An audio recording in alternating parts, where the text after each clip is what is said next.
parti. L'idée c'est de faire un tuto qui part de vraiment les plus débutants jusqu'à un niveau pré-intermédiaire on va dire. De comprendre en fait les différents éléments de Comfy. Donc ceux qu'on a déjà fait, vous allez juste avoir un refresher. Mais je pense que pour des gens qui n'en ont jamais fait, c'est cool de voir un petit peu ce qui se passe et ce qu'on peut en faire. Donc là, on est sur une version où moi j'utilise une version portable chez moi. Oui. C'était quoi la question? Oui, il y a un enregistrement. Ouais, ouais, donc vous pourrez le revoir autant que vous voulez. Moi, dans l'idée, c'est que il y a plusieurs façons de l'installer. Et là, on est sur une version qui est du coup desktop, qui est la plus facile à installer avec le manager qui se retrouve dans un truc qui s'appelle extension ici. On en parlera tout à l'heure. Mais je vais peut-être galérer à retrouver mes petits parce que j'ai l'habitude d'une autre interface. Mais bon, c'est pas très important. On commence du début, donc l'idée c'est que dans les templates on va pouvoir récupérer du coup des éléments qui vont nous permettre de générer ce qu'on a envie, qui vont être avec des nœuds et ces nœuds là en fait il y a des fois il nous manque des éléments. Donc c'est intéressant de pouvoir aller dans l'extension et lui dire en fait moi j'aimerais bien avoir, et ça a déjà été fait par certainement JM avant, il y a tout un pack de nœuds et souvent en fait en regardant qui est-ce qui le nombre de téléchargements, on va retrouver un peu toujours les mêmes choses qui vont vachement nous aider à customiser notre interface, avoir des nouveaux nœuds, etc. Donc si je veux installer des nouveaux custom nodes, par exemple moi j'aime bien celui d'une personne qui s'appelle Chris Tools, qui permet en fait d'avoir une vision sur ma VRAM, etc. Donc je peux lui faire install. Là il va dire ah attention il y a ça qui existe et il y a ça qui existe. Est-ce que tu veux le faire ou pas? Et du coup moi je suis là ok d'accord il n'y a pas de souci. Et ce qui se passe c'est que en sous-jacent, lui, il commence à installer un truc, mais il l'installera réellement quand je vais lui dire Apply Changes qu'il y a ici. Pourquoi? Parce qu'en fait, lui, il a une partie serveur et une partie client, et la partie serveur, il faut qu'il aille récupérer les dépendances, qu'il installe, etc. Et du coup, forcément, ça prend un petit peu de temps, mais c'était pour vous montrer que quand vous allez ouvrir des workflows, la plupart du temps, vous allez vous retrouver dans des situations où il va vous manquer des nœuds. Et du coup, pour les installer, c'est pas très compliqué. Il y a ici le Missing Nodes qui va vous dire je liste dans ton workflow tous les Missing Custom Nodes que tu aurais à ta disposition, dont tu as besoin. Le truc qui est vraiment le plus important, c'est bien de redémarrer comme ça. Donc lui, pour vraiment fonctionner, je vais me permettre de le relancer pour m'assurer qu'il a bien tout ce qu'il lui faut, parce que normalement, il m'affiche des petits bandeaux avec l'occupation de VRAM. En sachant que moi, j'ai pas trop l'habitude du desktop, du coup, ça se trouve, je suis sur desktop, il est pété et je vais pas pouvoir l'utiliser. Est-ce qu'il y a une différence entre desktop et portable? Niveau rapidité, À, niveau à titre personnel, je trouve que, voilà, c'était ça que je cherchais à avoir. Non, pas en termes de rapidité, en termes de stabilité, moi je préfère utiliser la version portable. La plus simple pour l'installer, c'est du coup de faire config UI portable one click, one click install. Et c'est Tavris 1 qui a fait en fait un truc qui est assez cool, qui dit en fait tu as juste un point bat à lancer et ce point bat il va te télécharger tout et puis tu as les dépendances et puis tu peux avoir en fait des options un peu avancées qui sont cool, qui sont très rapidement faciles à mettre en place. Du coup moi si vous voulez installer une version portable je vous recommande celle-ci éventuellement. Pour la Jam, si vous en avez jamais fait, je vous recommande la version desktop de loin. Du coup, c'était surtout pour vous parler des custom nodes et comment ça se passe. Donc, on va faire un petit use case pour que ça soit très clair. Moi, je vais connecter du coup l'API key de mon groupe. Du coup, ça va nous prendre de nos crédits à nous, mais tant pis. On ira taper de vos crédits plus tard. On sera. Oui, on a fait des tutos. C'est pas la soirée récap, pardon, rien à voir. Tac, tac, tac, Creative Machine 2026. Du coup, je vais me mettre directement en fait les raccourcis ici parce que je vais beaucoup les utiliser. Et du coup, je vous ai mis dans tuto, il y a les sources des tutos que je vais utiliser. Et je vous ai mis des workflows qui sont intermédiaires, qui commencent à être un peu velus, mais sur lesquels on peut faire un peu de tout. On en parlera tout à l'heure, mais en fait, j'ai aussi mis à disposition en fait tous les modèles ici qui permet en fait de dire à chaque fois qu'on va vouloir lancer un truc, il faut télécharger des éléments, les mettre aux bons endroits. On va en parler dans une minute. Et au lieu de le télécharger depuis Internet, bah, on pourrait utiliser le réseau local. Comme ça, on passe pas par 50 fois télécharger la même chose. Là, c'est dans le réseau local de l'école. Ça va plus vite à juste transférer plutôt que télécharger à travers le net. Donc, je disais use case. Dans tuto, dans source tuto, j'ai un truc où en fait, moi j'ai une idée d'un personnage que j'aimerais générer. Et pour le générer, bah, en fait, je vais pouvoir utiliser plusieurs éléments. Mais surtout, il faut que j'ai une idée qui soit cohérente, qui soit intéressante. Et au plus, en fait, je vais pouvoir décrire ce que je désire, au mieux ce sera. Euh, pour que, j'en ai parlé un petit peu hier en conf, pour que l'IA comprenne comment générer des éléments, en fait, elle a une espèce de GPS. Et ce GPS, eh ben, c'est ce qu'on appelle le clip. Donc on y reviendra tout à l'heure, mais c'est ce truc-là qui existe à cet endroit-là, qui s'appelle le clip. Où en fait, en fonction des mots que vous allez utiliser, en fait, il va définir une direction. Il va prendre tous les mots que vous avez et il va faire une approximation en disant, bah, ce que tu cherches, c'est par là-bas. Et au plus vous allez être précis, au plus la direction de ce que vous cherchez va être précise. Et cet élément-là, donc, je vais essayer de vulgariser à dessein. Donc, si vous avez des questions et que vous voulez que j'aille plus loin dans l'explication, ce sera possible. Cette direction-là, bah, en fait, elle entre en même temps sur un truc qu'on va. En fait, je me rends compte qu'il faut d'abord que je parle des API avant de parler du local. Excusez-moi. Euh, donc j'étais parti pour dire config API key. Je voulais parler de ça parce qu'en fait le prompt a vraiment son poids et son importance dans le fait de dire qu'au plus je vais décrire précisément ce que je cherche, au plus je vais avoir quelque chose d'intéressant en termes de génération.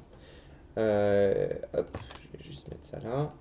Et donc si par exemple je vais lui dire que je veux générer en image juste avec par exemple Nano Banana, ça sera très bien, je prends le premier qui me tombe sous la main. Euh, Ça c'est un modèle d'édition, mais il y a la plupart des modèles d'édition qui permettent aussi de faire juste de la création, il suffit de déconnecter, donc là il y a un petit point qui est ici.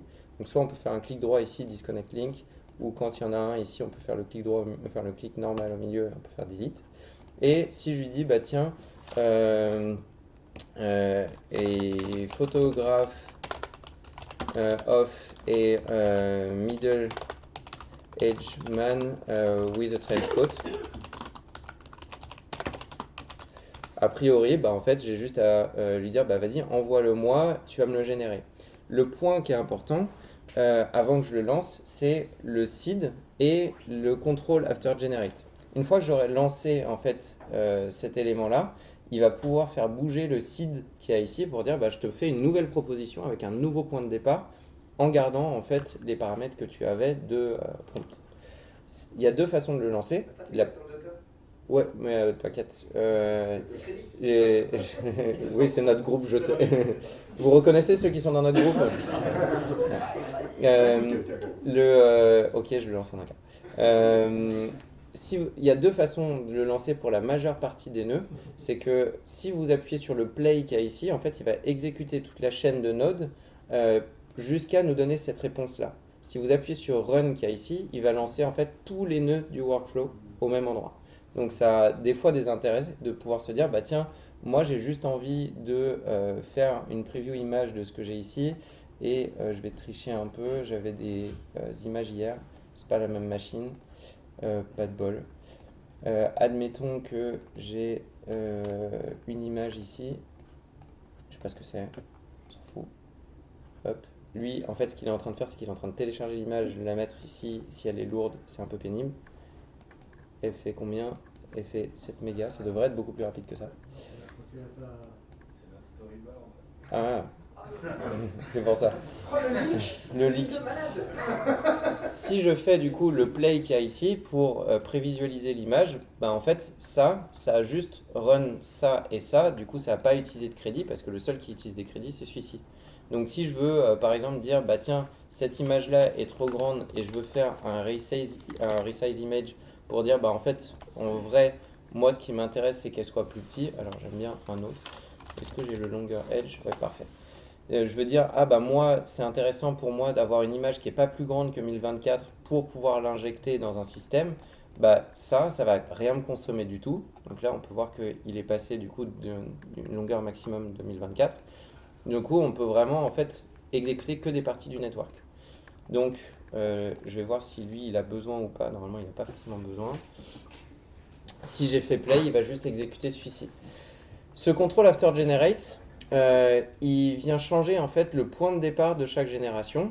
Et du coup, moi, j'ai récupéré cette image-là en 1K et des brouettes. Du coup, on est très content. Là, lui, il dit control after generate randomize, alors qu'en site de départ, il avait 42.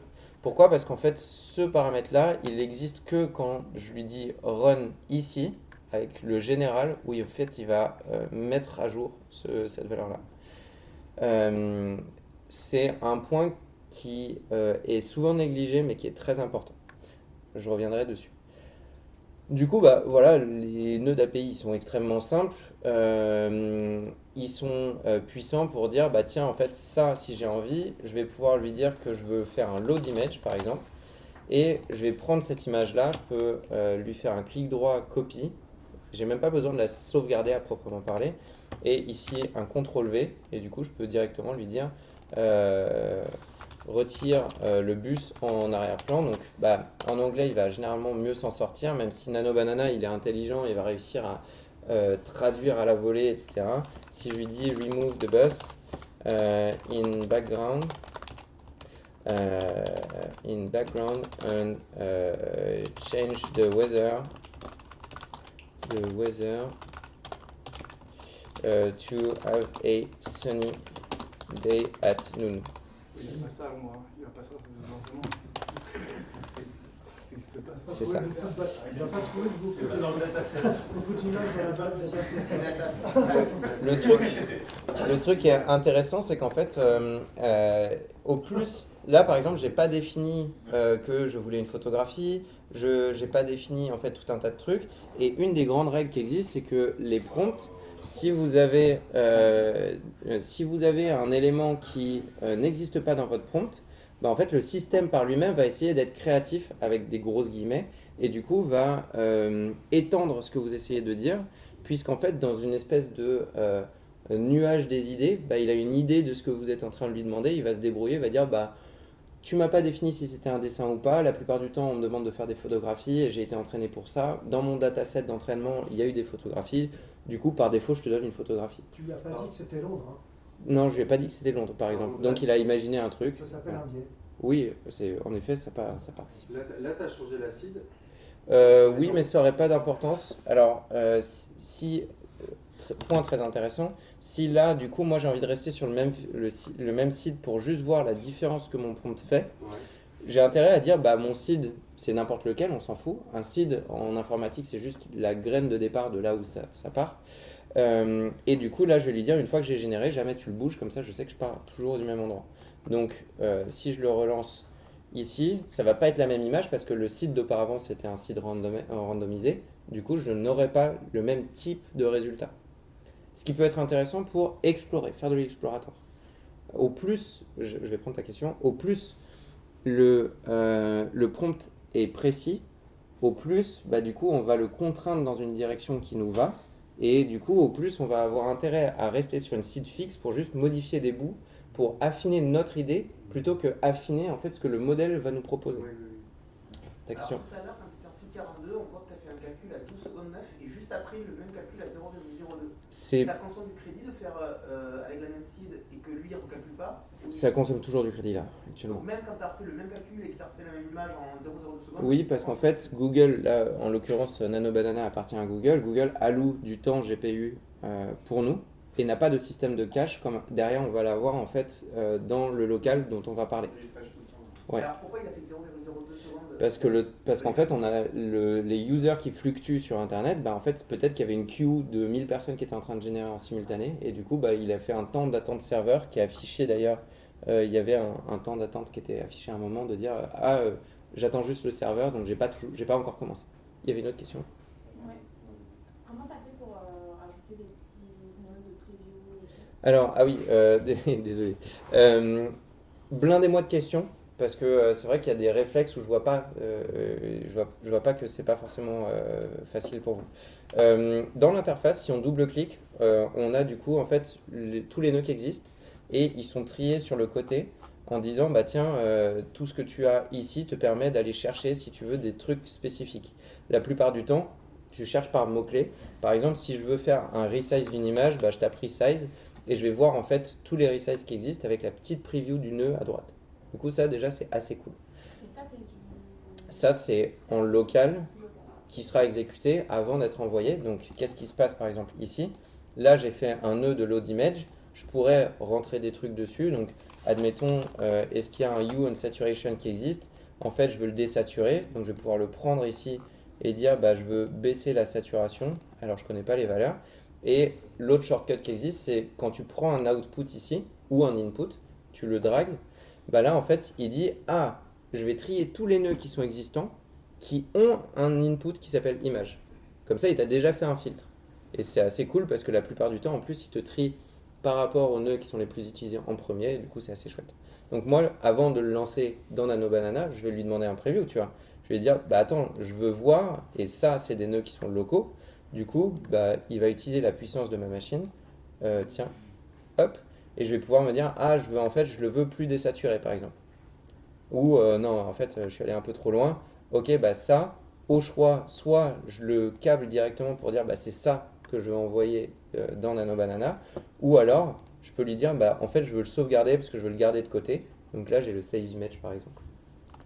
Et Tous ça, les on peut nœuds. le faire sur une machine qu'on a tous. Oui, ouais, ouais. Et quel est l'intérêt de le repasser par Nano Banana si jamais tu es content de la preview? Parce que en fait, bah, c'est construire des workflows, c'est de dire bah en fait, je prends un élément de départ, je le modifie, je le modifie, je le modifie, je le transforme, puis je le sauvegarde.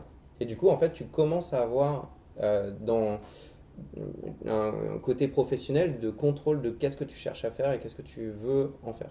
Mais surtout pour générer l'image qui est là-bas à droite, de toute façon, il était obligé d'utiliser Nano Banana. Oui, Donc du crédit. Oui, mais ça aurait pu être un truc que tu trouvais sur internet. ou un truc Mais local. Lui, pour aller plus vite, il a pu utiliser ce qu'il avait généré, mais tu Oui, peux oui. prendre un truc sur internet, le mettre dans le load image et après générer à partir de ça. Oui, bien sûr. Et il y aurait un truc qui pourrait exister aussi, c'est de dire, bah tiens, en fait, cet élément-là, à ce stade, bah moi, il y a des choses qui existent comme je me souviens jamais de où il est. Tac, tac, tac, tac, tac, tac, tac, tac, tac. Mask Editor Image Canvas. Là, je peux lui dire, bah tiens, en fait, moi, je veux que tu me fasses une shape. Ah oui, c'est Pixaroma qui l'a fait, c'est pas très grave. Je vais lui dire que là, je vais faire un cadre vert et je vais lui dire, tiens, là je suis en masque, pas de bol. Comme je veux pas être en masque, je vais être en peinture ici. Je vais lui dire, hop, ce qu'il y a ici. D'ailleurs, mon opacité est pas bonne. Donc ça, ici. Je vais lui dire, ça, je le sauvegarde. Je vais lui dire save. Il rajoute un jardin. Un chien. Un chien. Ok, d'accord. Je vais voir si ça fonctionne en français. Dans la partie verte de l'image, ajoute un nain de jardin. Merci. C'est ce tu veux, a priori, c'est moins fréquent dans les données. Mais là, mais c'est stylé. Comment t'as ouvert le masque? Clic droit et c'est Open in Mask Editor ici, Image Canvas. Mais rien ne t'empêcherait de le prendre dans Photoshop, Krita, Affinity, peu importe. Alors là, pas de bol, Il va prendre votre boulot, les gars. démo. Il avait de l'autre côté. Il n'a pas forcément compris que en fait c'était dans ce cadre vert et du coup il y a deux choses qui existent. La première c'est que j'ai prompté en français, du coup l'adhérence à mon prompt est pas forcément bonne. Deuxième choix c'est qu'en fait juste la partie verte qu'il y a dans l'image, bah en fait si tu regardes ton image, bah en fait il y a bien du vert en fait. Le masque, il l'a remis, il a pas dit c'est Non, c'est pas un masque là. C'est pas du tout un masque. peint dessus. C'est pas du tout un masque, j'ai juste une vieille tache de peinture. Donc si je dis un truc qui est un peu mieux en termes de prompt et en anglais, je pourrais lui dire in this image, désolé, je suis habitué à avoir du QWERTY. I painted an area in a 100% green. Ah oui. Replace it with a garden dwarf. 100% sans VB. Douar. Par contre, ce qui est étonnant, c'est qu'il a enlevé la tache verte et qu'il a remis du sol.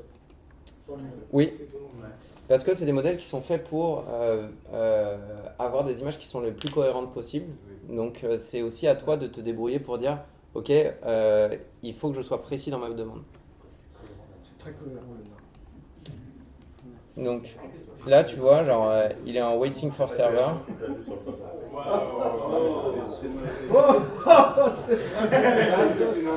Donc, la question, du coup, ça va être de dire, là, c'est encore une fois, et c'est pour vous montrer, en fait, la question du prompt est vraiment importante, c'est de dire, bah là, ça fonctionne pas, parce que je lui ai pas dit, en fait, qu'est-ce que je voulais en faire? Je veux lui dire, en fait, je veux que ça soit de la même taille dans l'image. Parce qu'en fait, lui, il a juste dit, ah, là où il y a du vert, je t'ajoute un nain de jardin. Ok, pas de problème. Tu m'as pas dit la taille, tu m'as pas dit. Et en fait, plus tu es précis, plus en fait, tu as un résultat proche de ce que tu veux. Lui, il n'a pas de rapport d'échelle, il peut pas. Non, il est. Enfin, si, un peu quand même, mais on va dire que non. Du coup, ça, c'est une des possibilités qui existent. Et je veux vraiment mettre l'emphase sur votre prompt a énormément d'importance. Je vais vous le montrer après avec, moi j'aime bien montrer un champ vert et un champ verdoyant parce que c'est ultra parlant, on va le faire en 2 secondes. Ouais. Sur ton truc où tu as tracé juste la patate verte, est-ce que tu peux retracer des choses directement? Tu remets une perspective, tu peux redessiner des choses? Ah, tu fais ce que tu veux. Tu fais ce que tu veux, les modèles sont assez violents quand même. Donc tu peux aller très loin, surtout avec des modèles edit, de faire des crayonnés et de dire bah, on pourrait reprendre en fait ce que JM avait fait, les croquis de JM, les balancer dedans et en fait oui. Donc soit tu parles des croquis, soit tu prends de ça et tu fais ton croquis sur l'image et réinterprète derrière. Les gens ne réalisent pas forcément qu'ils peuvent être créatifs avec l'IA. L'IA c'est vraiment juste, tu as un set, tu as une boîte à outils, tu peux faire plein de trucs avec et du coup bah moi je pense que le présent et futur proche, c'est les gens qui arrivent à hybrider en fait des techniques et qui en fait amènent ce qu'ils savent de leur métier, etc. et qui l'ajoutent avec de l'IA et qui comprennent aussi un peu l'IA pour voir qu'est-ce qui est possible de faire. La réponse à ta question c'est oui, c'est possible, c'est faisable et ça marche de mieux en mieux. Mais là, enfin, la première brique étant de mettre le nez dans un plat de nouilles comme ce logiciel. C'est-à-dire évidemment, déjà la montée en compétence pour utiliser ça, c'est déjà un investissement qui implique que la créativité vient avec. Parce que sinon, et d'avoir la créativité en premier. Le grand public ne va pas se farcir ce genre de logiciel pour. C'est moins freiné que. Voilà, donc ça c'est déjà une première brique de reprise de contrôle sur. Et puis le voyage, ça n'a rien à voir avec le ComfyWay il y a un an. Ah oui. Ah oui, oui. Bien sûr, ça simplifie aussi, mais bon, ça on n'est jamais. Vas-y. Est-ce que tu peux lancer un run en faisant avec, je sais pas, il te fait 4 sorties avec des random seeds à chaque fois? Oui. Plusieurs versions d'un coup Oui, et en même temps, je te le recommande pas parce qu'en fait, il y a un truc qui, d'un point de vue purement expérience, très rapidement dans l'IA, il y a un truc où on appelle ça du cherry picking en IA, de dire bah, en fait, je vais générer beaucoup et choisir celui qui me plaît. Sauf qu'en fait, eh ben, là, tu es en train de faire un glissement de créativité où en fait, tu laisses l'IA générer des choses en espérant être chanceux. Or, en fait, il faut prendre le temps pour que ton cerveau se dise « Ok, j'ai un œil critique sur ce que je suis en train de générer et du coup, je réfléchis. » Et tu vas voir qu'en fait, on a même un chercheur qui nous accompagne pour parler de ces choses-là et qui pour prendre en fait des notes sur comment on fonctionne. Très rapidement, avec l'IA, tu as tellement l'effet waouh de « Ah, mais en fait, ça peut exister comme ça alors que j'ai rien fait, que j'ai pas d'acteur et que du coup, ça coûte que dalle. » que tu en oublies d'être critique sur ce que tu es en train de faire et tu ne regardes plus l'image. En fait, c'est une espèce de dérive, c'est l'apparence du choix. Et le choix, il se fait dans un ensemble qui est déjà biaisé. Donc là, c'est du faux choix. Et nous, on doit reprendre le contrôle sur du vrai choix. Du choix qui est à l'intérieur de vous-même. Alors que là, ce que l'IA propose à chaque fois, c'est que dans la quantité d'itérations qu'on nous envoie, c'est déjà biaisé à la source. Nous, on a l'impression quand même de choisir. Mais en fait, on choisit parmi des pré-choix. Et c'est ça le problème. Et c'est là où je trouve que c'est très frustrant au moment où avec mes tests d'IA, c'est que quand j'ai un truc précis en tête, c'est très dur de l'atteindre parce que justement l'IA a ses biais, a ses entraînements, ses datasets. Et plus je veux être précis, moins j'y arrive parce que l'IA justement a son propre champ de. Voilà. Alors oui, et après c'est vraiment un truc qui est intéressant de ce côté-là, c'est que en fait, la plupart du temps, les personnes vont emprunter les mêmes chemins, et quand tu vas faire une randonnée, bah en fait, tu as des chemins qui sont tracés, tu as des chemins qui sont moins tracés. Et quand tu as pas trop l'habitude, tu vas emprunter le même chemin que tout le monde sans t'en rendre compte. Et au fur et à mesure de ta pratique, bah en fait, tu vas comprendre déjà qu'il y a d'autres outils qui te permettent d'aller dans des directions que les gens ne prennent pas forcément, des outils qui te permettent de biaiser les générations qui existent, et du coup, tu te retrouves avec beaucoup plus de contrôle sur ce que tu fais. Mais ça demande du savoir. D'accord, mais même avec beaucoup de savoir, est-ce que tu n'arrives pas toujours à 95-96% et où tu es toujours en mode Mais si, bien sûr. c'est suffisamment proche de ce que je voulais et Oui. non pas c'est exactement ce que je voulais. C'est là où derrière la question de l'hybridation pour moi est centrale, c'est dire qu'en fait ça te fait une partie, mais l'IA, si tu penses qu'elle va te faire 100%, bah en fait dans le cadre d'une jam ça fonctionne bien, dans un cadre professionnel ça n'est pas fonctionnel. Ouais. J'ai une question là, par rapport à un pipe de prod où en général tu sépares, tu favorises les assets, tu fabriques des décors, et ainsi de suite. Est-ce que c'est la même chose? C'est-à-dire tu peux dire ok, là ton bus, à côté de ça j'ai créé un vaisseau, je l'ai remis en perspective, il est validé dans un stock, je le récupère et je le réincruse dedans. C'est-à-dire qu'en fait, on peut proposer en considérant ton image comme différents assets que tu as créé séparément, aller au bout de ton design, au bout de tes choses et tu les recomposes. Avec les modèles edit aujourd'hui, c'est possible de dire bah en fait, j'irais beaucoup plus simplement en disant bah en fait, je prends mon image de décor, je prends mon vaisseau et dans Photoshop, je le mets dans mon cadrage là où j'ai envie et ensuite je le passe par exemple dans Nano Banana en disant le vaisseau qu'il y a ici n'est pas intégré en termes d'éclairage. Est-ce que tu peux modifier l'éclairage sur le vaisseau pour le faire correspondre au décor dans lequel il se situe? Ouais, c'est-à-dire que si je me permets, jusqu'à maintenant on avait un peu de difficulté à retomber sur nos pieds, c'est-à-dire que tu pouvais séparer des éléments, mais à chaque fois que tu faisais intervenir un modèle, les éléments étaient altérés, donc tu n'as jamais un effet de couche, tu vois, qui fait que tu es toujours la même chose, donc tu peux empiler les couches. Donc là c'est un peu plus contrôlé avec les images édites, effectivement, d'avoir plusieurs images, tu as quand même le même masque qui respecte le même truc que tu veux recoller sur ton Photoshop. Je continue pour qu'on ne tarde pas trop. Dans l'idée, du coup, tout ce qui est API, bah, c'est chouette d'avoir des crédits qui sont mis à disposition par la Jam. Du coup, si vous voulez par exemple faire de l'audio, bah, il y a Eleven Labs où je crois qu'on a ouvert un compte, mais juste pour vous dire que ça pourrait exister, on pourrait se dire, bah tiens, en fait, ça fonctionne de la même manière. On a juste à aller ouvrir des templates, voir ce qui se passe, mais rien ne vous empêcherait en fait de modifier des éléments comme ça. Par exemple, ce template-là, vous dites, option 1, tu utilises un preset. Option 2, c'est que toi qui crée et qui clone ta voix. Donc, comment ça se passe? Les nœuds qui sont comme ça sont bypassés, donc ils ne vont pas être utilisés. Donc, je peux faire avec CTRL, clic gauche, je fais un carré comme ça, et je peux faire CTRL B, où c'est le truc qu'il y a ici pour activer, désactiver. Et du coup, bah, là, je vois, j'ai un truc qui s'appelle Voice, et là, j'ai un truc qui s'appelle Voice. Bah, a priori, si je veux qu'une seule voix, bah, je vais pouvoir dire, toi, tu dégages, et puis toi, je veux que ta voice à toi, donc il va aller ici récupérer un fichier audio, le passer ici, ça va vous consommer de l'argent par contre, puis il va l'envoyer ici, et il va vous faire ce que vous désirez faire. Vous voyez comme en fait, il y a des workflows qui arrivent avec des templates qui vous donnent plusieurs options déjà devant vous. Oui. Juste quand tu as un API comme ça, que tu vois que ça coûte le crédit, il est où le total restant? Il est. Tu vas à gauche sur le C, crédit. En haut à gauche. Oui, tu prends. Ah oui. D'accord. Et là, c'est tout confondu?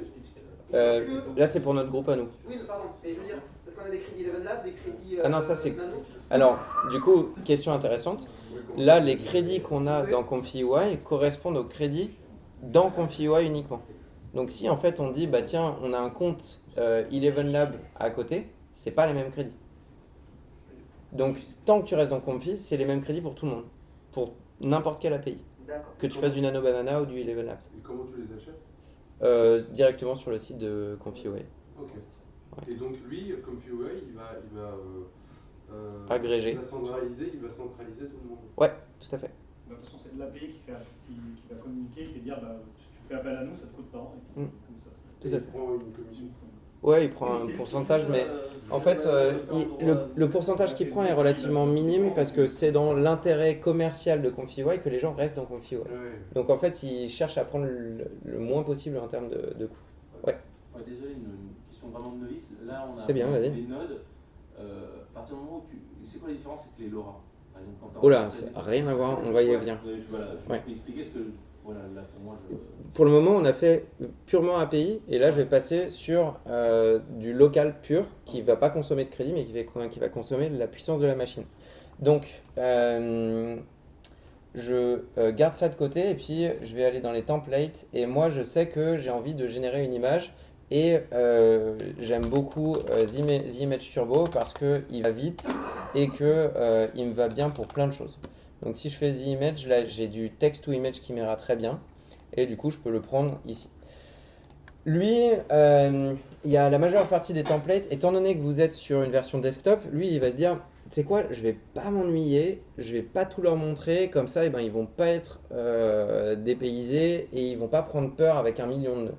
En réalité, ce qui se passe, c'est qu'à l'intérieur de ça, si je prends lui, je vais le remonter un petit peu, et que je lui dis, bah tiens, expand ce qu'il y a dedans, en fait, bah, il y a ça qui est dedans. Bah, c'est pas énorme en réalité, je vous montrerai un peu après d'autres trucs, mais du coup, bah, en réalité, ce qu'il y avait à l'intérieur, dans ce qu'on appelle un subnetwork, je ne sais pas si je vais pouvoir le récupérer, ça, en fait, si je vais dans ça, je suis à l'intérieur du subnetwork, je déteste travailler comme ça. Parce qu'en fait, je n'ai pas la vision de ce qui est en train de se passer, et du coup, je n'apprends pas ce qui est en train de se passer. Et du coup, je n'ai pas le contrôle, j'ai juste le contrôle de ce qu'on m'a laissé, ce qu'on a accepté de me laisser viable.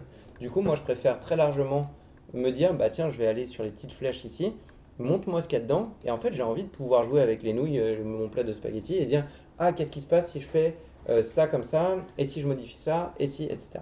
Dans les API, c'est pareil, sauf qu'on peut pas aller dedans. Exactement, c'est le même principe sous-jacent. Ouais. Sauf que du coup, c'est propriétaire. Tu peux pas sur le nœud API, c'est propriétaire. C'est pour ça que ça, c'est open source. Du coup, tu peux ouvrir, voir ce qui se passe. Donc, comment ça se passe? Si j'ai aucune idée de ce qui se passe, je peux faire run. Pas de bol, on les avait déjà téléchargés pour la démo, a priori. Là, les modèles que vous avez, bah, en fait, vous les avez peut-être pas téléchargés. Et du coup, si je prends un... je sais pas qui est-ce qui a été sur cette machine-là, mais je vais péter le truc spécifiquement pour dire, donc tac tac tac, c'est dans documents. Oui, on peut faire ça. Donc dans diffusion de modèle, il est dans le checkpoint? Non, il est où le The Image? Ce qui voudrait dire que si tu fonctionnes qu'avec de l'API, tu n'as pas besoin d'avoir une grosse machine. Il est dans Unet. Ah oui, tu peux le faire sur ton téléphone. Ah oui, d'accord. C'est juste une interface qui se log à Internet. En fait, t'envoies ton compte sur le serveur Alors, de... si, il y a que ComfyUI, genre la saturation, tout ça, ou le type d'image, peut-être demander du calcul, tout. Oui, d'accord. Mais oui, le gros du calcul, c'est la grosse machine chez Google. C'est le serveur. Il faut vraiment imaginer... Putain, il ne sera pas dessus. Tu vas en bref, il est pas dans les templates? Il est pas dans les templates, le client KV. Il est en image là. Oui, mais il est censé... Il n'y a pas KV. Les nœuds avant sont... Ok, moi je vous le filerai. Ouais, c'est les mêmes, mais sur ta machine, si tu veux. Donc c'est ça que je voulais vous montrer. Si vous ouvrez un template et qu'en fait vous n'avez pas les fichiers qui sont disponibles, vous pourriez dire download all, et l'avantage en fait d'être sur la version desktop, c'est que en faisant download all, lui il va les stocker au bon endroit et il va les enregistrer là où il faut. Et du coup on peut voir là sur modèle qu'il est en train de télécharger, il le met dans par exemple Unet ici. Et où est-ce que ça correspond dans votre ordinateur? Là où vous l'avez installé, il y a dans mes documents par exemple, si c'est la version desktop, vous avez un dossier qui s'appelle modèle, et du coup bah, là il les a rangés dans le Unet qu'il y a ici par exemple. Ça c'est intéressant parce que si vous voulez éviter de les télécharger, on a mis un gros dossier dans lequel il y a plein de trucs dans Creative Machine 2026, et là il y a dans modèle, il y a absolument en fait tous ceux que une personne, peut-être juste moi, a mis à disposition des autres gens, et du coup il y a déjà plein d'options qui sont disponibles sans que vous ayez à retélécharger 50 fois les trucs. qu'il faut avoir une bonne connexion chez soi. Si vous téléchargez des modèles, ça fait vite plusieurs dizaines de gigaoctets de... Là, actuellement, juste le dossier modèle que j'ai partagé, pourtant j'ai mis 3 trucs dedans. On va voir combien il dit. Vas-y, je prends ta question. Ouais, j'ai acheté un disque exprès juste pour mettre les modèles. Vas-y. Et du coup, on va pointer dans le serveur ou on retélécharge tout ça en local? En local, parce qu'en fait, ce qui se passe, c'est que quand on a un modèle en local, il va prendre le fichier de ton disque dur, le loader dans la mémoire vive, dans la RAM de ta carte graphique, pour être très efficace. Si c'est trop lourd, il va faire un truc, il va dire, bon bah en fait je vais offloader, c'est le terme qu'on utilise, il dit bah je vais prendre en fait une partie de ce truc là et je vais le mettre dans ta RAM. Le problème c'est qu'en fait, rien que le temps de transfert du disque dur vers ta VRAM et plus le float ou pas, bah mine de rien ça peut être très long et si tu vas le taper sur un serveur, bah si tout le monde fait ça, bah en fait tu es très très limité par rapport à ton SSD en local. Ouais. Juste vérifier, je sais pas si je me trompe, hier j'ai voulu accéder à ce serveur là, le disque, et ça marchait pas. Tout est déjà téléchargé en fait? Pas tout, parce qu'il y a des téras et des téras, il y a des pétaoctets de modèles potentiels sur internet. Du coup, non, juste ceux que moi là j'ai téléchargés. Moi je sais plus lesquels j'ai mis, mais j'ai mis au moins The Image Turbo et j'ai mis du Flux Klein en FP8 FP4. Non, FP4, ouais. Il y avait une question ici. Ouais. Oui, je voulais savoir c'est quoi la différence en termes de performance entre les BF16, les FP8 et les FP4? On va peut-être en parler un moment et on va voir. On va voir si on en parle ou pas. C'est quoi la différence entre quantification? J'en parlerai éventuellement aussi, mais je vais le faire dans l'ordre pour que les gens comprennent ta question. Je vais d'abord expliquer d'autres trucs. Mais ouais. C'est une question rapidement. Ouais. Si on veut mettre les modèles sur un autre disque, oui. Comment je pointe ça sur config? Tu peux le faire. Il y a un fichier de config à modifier pour lui dire va le chercher à cet endroit-là. C'est assez facile. Je vais pas le montrer cette fois-ci, mais en gros, tu as, en fonction de comment tu l'as installé, tu vas pouvoir lui dire que en fait, tu as un petit fichier de config à un endroit qui te dit pointe sur aussi ce dossier-là. Ok, parce que de base, tu peux pas changer le directory de... Non. À l'installation, tu peux lui dire en fait, je veux stocker les modèles. Quand tu installes la version desktop, tu peux lui cocher une case pour dire je veux stocker mes modèles ailleurs. Ah, ok, ça, il le fait par défaut. Tu cherches sur Google YAML les KML files pour autre part. Donc, je continue mon explication. À partir de maintenant, du coup, on n'est que en local. C'est super cool parce que on a du coup les grandes familles qui existent. On va pouvoir faire pas mal de choses et surtout, on va pouvoir hybrider des workflows et en faire ce qu'on a envie. Le truc de comment ça fonctionne, c'est grosso modo le modèle là, c'est en fait, moi l'image que j'aime bien emprunter, c'est de dire que c'est une montagne qui a été construite par des gens et dans cette montagne en fait il y a plein d'idées, il y a tout ce qu'on peut imaginer ou presque. D'ailleurs, Z Image Turbo est un modèle qui est non censuré, donc on pourrait fabriquer des choses qui sont not safe for work. Et parce qu'il n'est pas censuré, en fait, il a la capacité de sortir des trucs qui sont intéressants. Donc ça, c'est la montagne des idées sur laquelle on va pouvoir se balader. Ça, c'est le GPS qui va nous permettre de s'orienter dans la montagne des idées. Et ça, c'est un encodeur-décodeur qui va juste dire, en fait, je passe du monde des idées au monde des pixels. Donc pour le moment, ça va. Le latent space, c'est en gros, pour un peintre qui va se balader dans cette montagne des idées, c'est l'équivalent du tableau blanc.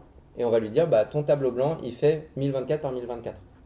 Ce truc-là, il est connecté à un élément qui s'appelle le cast sampler. Et le cast sampler, c'est un peu notre peintre qui va se balader dans cette montagne des idées et qui va s'arrêter et qui va dire, ok, je vais utiliser tant d'étapes pour peindre en fait ce qui se passe devant mes yeux. Et la question des étapes est extrêmement cruciale. Donc on retrouve le site dont on parlait plus tôt pour dire tiens, peut-être que moi je vais vouloir travailler en fixe pour me dire quand je modifie ma prompt ou mon prompt, je vais voir juste la modification que j'ai parce que j'ai le même point de départ dans la montagne des idées. Et les steps, c'est vachement intéressant, c'est que c'est pas parce qu'il y a plus de steps qu'il y a une meilleure qualité. Je m'explique, on est dans une montagne des idées où si je lui demande je veux une fleur, en fait en fonction de là où je démarre dans la montagne des idées, il y en a plein des fleurs. Et le nombre de steps, c'est combien de pas tu vas faire et combien tu vas regarder ce qui se passe autour de toi avant de me donner une réponse. Mais si j'en mets beaucoup, bah, des fois je vais avoir des résultats de meilleure qualité parce que le modèle qu'on est en train d'utiliser, il demande en fait à avoir un affinage fin petit à petit et du coup il a besoin de beaucoup de steps. Mais au passé un certain stade, il va dire bah là je suis vraiment le nez sur la fleur, à la loupe, j'ai vraiment beaucoup regardé. Je peux descendre au niveau atomique, mais pour ce que tu me demandes de faire, bah, on s'en fout en fait. Je vais pas avoir une meilleure qualité. Donc les steps, c'est pas plus de steps égale meilleure qualité. C'est pas le cas du tout. Il y a ça qui existe. Je vais pas rentrer trop dans les détails des autres choses qu'il y a à côté, mais sachez que par exemple le taux de peinture sur votre tableau blanc, bah, c'est le denoise que vous avez ici. Donc là, il est en train de dire je vais peindre 100% de mon tableau blanc. Si je lui dis bah tu sais quoi, tu vas me peindre 0%, on va retrouver notre tableau blanc. La preuve en est, c'est un tableau gris pour être exact, et c'est pas n'importe quel tableau. Il a là, il a une pattern pour dire c'est le bout du tableau. Ça, c'est le latent space. Pas forcément, ça dépend de ce qu'on va chercher à faire. Et l'astuce, c'est qu'avec le denoise, on peut faire une espèce d'image to image avec... Tout à fait. Exactement. J'y viendrai peut-être rapidement. Donc, moi, dans ce cas-là, bah, je vais pouvoir en fait chercher à décrire une image que j'ai en tête et je vais essayer d'avoir le maximum de détails par rapport à ce que je vais lui demander. Le truc, c'est que bah, y a de la friction parce que c'est en anglais et du coup, bah, c'est un peu pénible. Un des trucs que vous pouvez faire le plus facilement possible, c'est de dire que vous allez vous reposer par exemple sur des LLM comme ChatGPT, Gemini, Claude, peu importe, pour dire bah, vous écrivez en français parce que vous avez moins de friction. Et du coup, bah, au moment où vous allez le générer, ce sera facile en fait pour le LLM de le transposer, de vous le traduire. Et en plus, si vous voulez, vous pourriez dire ah bah en fait, j'ai envie que tu me le traduises, mais de cette manière. Et le de cette manière, c'est ça qu'on va voir maintenant. C'est que la lexicographie a énormément d'importance en IA. C'est-à-dire que moi, il y a mon site préféré, alors je suis un peu un nerd de plein de trucs, mes amis au fond de la salle le savent très bien. Si on va sur mon site préféré qui est le Centre national des ressources textuelles et lexicales, oui, je suis un nerd, et que je vais dans le portail lexical, je vais pouvoir lui demander en fait d'aller chercher en fait la lexicographie d'un mot. Donc si je tape par exemple la lexicographie d'un mot vert, je vais tomber en fait sur, dans notre langue en français, ça correspond à quoi vert en réalité? Bah ça correspond à beaucoup de choses en fait. Ça peut être utilisé dans le contexte de l'Europe verte, de la Révolution verte, de la classe verte, du candidat vert, de la fée verte, des petits hommes verts, et on voit qu'en fait le terme vert, dans sa lexicographie, englobe énormément de choses. Et ça, c'est un vrai problème quand on voit en fait cette taille de lexicographie. Si je cherche par exemple verdoyant, la lexicographie de verdoyant, elle fait que ça. Et donc, elle est plus précise pour ce que je vais chercher à générer. Et du coup, si je veux prompter quelque chose de manière efficace, je vais avoir intérêt à en fait avoir une lexicographie qui est très spécifique. Ce que je vous donne là comme tips, il y a, c'est pas pour me la péter ou parce que j'ai les chevilles qui enflent. Je trouve que les gens qui font des prompt guides pour Nano Banana ou quoi que ce soit devraient expliquer ce genre de choses. Pas genre ah si tu fais ça et que tu utilises tel mot et ben ça déclenche. Non, en fait, le fond du truc c'est la compréhension de l'outil qui me permet de vous transmettre que l'important est la lexicographie. Oui, après Mathieu. Le champ lexical, ça veut dire que tu peux couvrir aussi des termes techniques. Des focales, oui, alors, de caméra, oui, on va y venir. On va y venir. Je vais te montrer, je le fais par étapes, mais on va y venir. Okay, et alors, quand tu disais qu'il valait mieux parler anglais, est-ce que tu n'as pas peur de loss in translation quand tu es très précis dans... C'était mon prochain plan.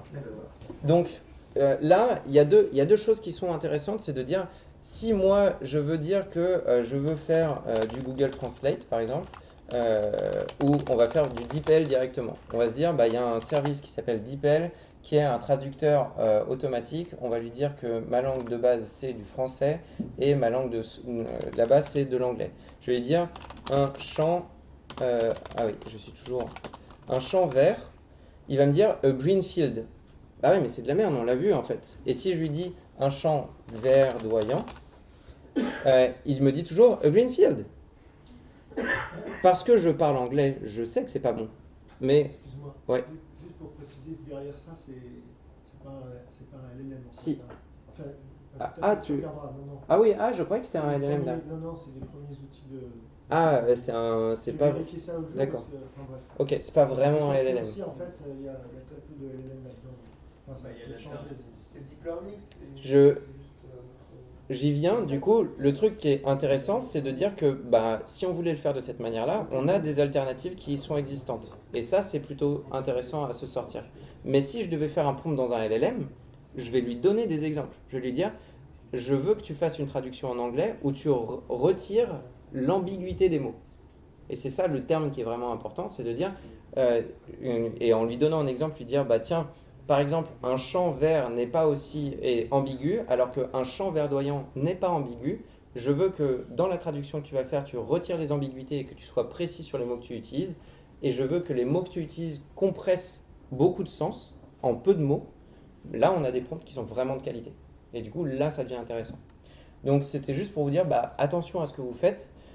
Si vous vouliez vraiment y passer du temps, etc., Word Reference est vraiment un des sites qui est les plus qualitatifs de ce côté-là, je trouve. Parce que si je cherche, par exemple, verdoyant, il me dit, il y a green ou verdant ou verderos. Et du coup, là, c'est intéressant parce qu'il me propose des alternatives qui sont directement intéressantes. Moi, ces derniers temps, j'utilise plutôt en fait des LLM avec des pré-prompts assez balèzes pour le traduire à la volée et dire bon, c'est ça qui m'intéresse. Je rebounce sur la question de est-ce qu'il est capable de comprendre des termes techniques? Oui, et en même temps. En fait, chaque modèle qu'on va utiliser, donc si je retourne sur Confi Desktop, là, j'utilise un modèle spécifique qui s'appelle The Image Turbo. Moi, dans l'année qui s'est écoulée, je pense que j'ai utilisé entre 8 et 12 modèles différents. Donc en fait, ils n'ont pas forcément la même façon de fonctionner, et ce fonctionnement-là, il y a quelques personnes qui le documentent. Si je vais chercher par exemple un modèle qui commence à être un petit peu vieux, si je vais faire Flux 1 Prompting Guide par exemple, je vais tomber directement sur, il faut que je cherche la documentation de ces gens-là.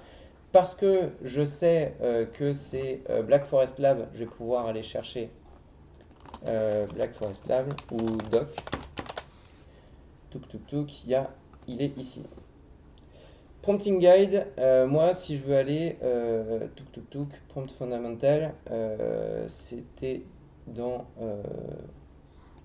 est-ce que je cherche Prompting Guide, c'est ici. Par exemple, pour le modèle qui est Flux 1, qui est un peu vieux, il va dire, moi en fait j'ai un framework que j'aime bien utiliser parce que j'ai été entraîné comme ça. Et du coup, si tu veux avoir les meilleurs résultats avec ce modèle-là, il faut que tu commences par le sujet, l'action, le style et le contexte. Et du coup, il te donne un exemple en disant, le Red Fox sitting in the tall grass, wildlife documentary photography, misty dawn. Et lui, il comprend. Parmi ça c'est, en fait, moi je le raconte à mes élèves, du coup, pour rappel, je suis enseignant à Artefix, et du coup, je leur dis, c'est Daft Punk. Pourquoi Daft Punk a été aussi bon en musique? Oui, ils ont pompé énormément de samples, mais surtout, en fait, pour l'utilisation de leurs instruments électroniques, ils ont lu 100% des documentations de tous leurs instruments électroniques, là où les autres artistes étaient plutôt en mode, j'appuie sur des boutons, j'aime bien, je le garde. Eux, ils étaient en mode, non, en fait, je comprends ce qui se passe en sous-jacent, et je vais chercher, en fait, ce truc-là. Donc, quand on va descendre pour voir, on a plein d'exemples qui existent. Mais par exemple, un des trucs qui est cool, c'est de dire, en fait, Professional Photography Control, nous, dans l'entraînement de ce modèle spécifiquement, on a en fait le f-stop qui est existant, et du coup, je peux lui définir le f-stop. Et je peux lui dire... De cette façon-là, pour ce modèle-là. Ouais. Parce que si je passe... C'est pas cohérent entre les modèles en fait. Non, c'est pour ça que lire la documentation, c'est important. Et ça veut dire que quand tu passes par un LLM et tu lui dis prompt pour tel modèle, il est capable, lui, comme s'il avait lu le... Pas nécessairement. Parce qu'en fait, un LLM... Oui, un LLM, c'est un outil à bullshit. Ouais. Si tu lui dis, voici le lien de la documentation, ou que tu fais enregistrer la page en PDF et que tu lui donnes et que tu lui dis, ça c'est la doc, là, il va te le faire correctement en fonction de ton modèle. Mais moi, mes étudiants le font, ils disent,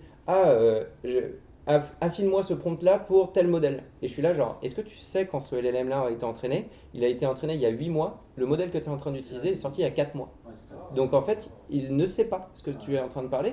Pour autant, il comprend le contexte et il va te bullshiter. Ouais. parce que tu n'as pas la connaissance. Ça te dire, je sais pas. Voilà, un modèle, un LLM n'est pas fait pour en fait te dire je ne sais pas, sauf si explicitement tu lui dis ma valeur première c'est le doute. Du coup, si tu ne sais pas, je préfère que tu me dises tu ne sais pas. Bref, ça existe, tu vois, par exemple sur, tu veux la focale de la caméra, en fait, tu peux lui dire, je veux un 85 mm et il faut que les millimètres soient collés au numéro pour que ce soit lui.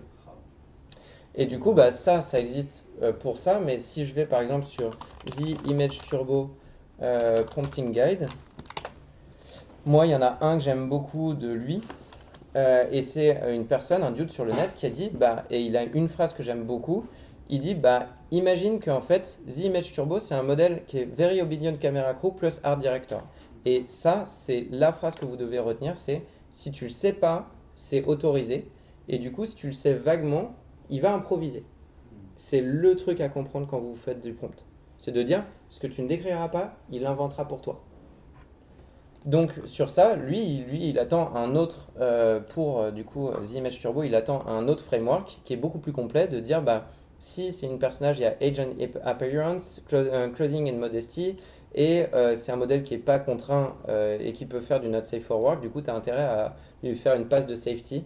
Et du coup, moi, ma passe de safety, je finis mon prompt en disant nothing, no safe for work, par exemple. Parce que je l'utilise à Artefix avec des adolescents, donc des jeunes adultes. Et du coup, c'est vrai que si pendant le cours, on se retrouve à avoir des organes génitaux partout, c'est pas fun. Moi, je mets des tirs, mais en attendant, juste je préfère dire, ok, vous avez aussi des phénomènes d'hallucination, des fois vous avez des trucs que vous ne demandez pas, en fait vous n'avez pas forcément envie de voir certaines choses. Bref, le prompting guide par exemple, en fait il est long. Et il a des exemples qui sont trop stylés. Personne, parmi les gens qui ne sont pas professionnels, les gens ne lisent pas les documentations. Parmi les professionnels, peu de gens lisent les documentations. Comme les devs, Trop habitué à lire des conditions de vente, des machins trop longs, ouais, mais ça en vrai, là où se trouve en fait la connaissance, c'est dans ce genre de documentation. Juste pour ma propre, pourquoi pas créer un langage commun? Pourquoi les modèles sont entraînés avec pourquoi il faut coller les millimètres? C'est vraiment un truc technique. Même au niveau de la vente. Pour pas trop dépasser, parce que j'ai envie de vous montrer d'autres choses, je vais pas répondre à ta question, mais on pourra, pendant les moments de convivialité, on peut en débattre, en discuter. Il y a beaucoup de réponses à ta question. Ouais. Donc, ouais. Je pense que c'est fait par des chercheurs en fait. Moi je suis chercheur aussi. Ouais. C'est ça. D'accord, et chacun tape dans son méthodologie et ça. Et pour trouver les guides, Mathieu, du coup, tu as juste les oui, alors attention parce qu'il y a aussi des gens qui bullshit et qui te racontent des trucs où en fait, ça va vite de faire un prompting guide en disant tu le donnes à un LLM, comme les étudiants qui savent pas que le modèle il est pas très vieux, en fait il y a des gens qui bullshit fort sur internet, je t'apprends rien, mais ça existe aussi. Donc ça demande à tester, voir ce qu'il en est. Et là l'avantage de celui-ci, c'est que en fait tu es sur Git et du coup les gens commentent derrière et tu peux voir en fait si les gens, par exemple, un des premiers trucs, moi quand je l'ai lu, j'ai tout de suite spoté un truc de dire là ça dit le guidance scale tu dois le mettre à 0, je suis là pas du tout, mais genre vraiment pas, c'est le pire truc que tu peux faire. Et du coup quand je suis allé dans les commentaires, c'est aussi attention, la partie sur le CFG est pas bonne, normalement tu devrais dire le CFG à 1. Et, du coup c'est un truc mais il n'a pas modifié de connaissance. Oui, il l'a pas modifié.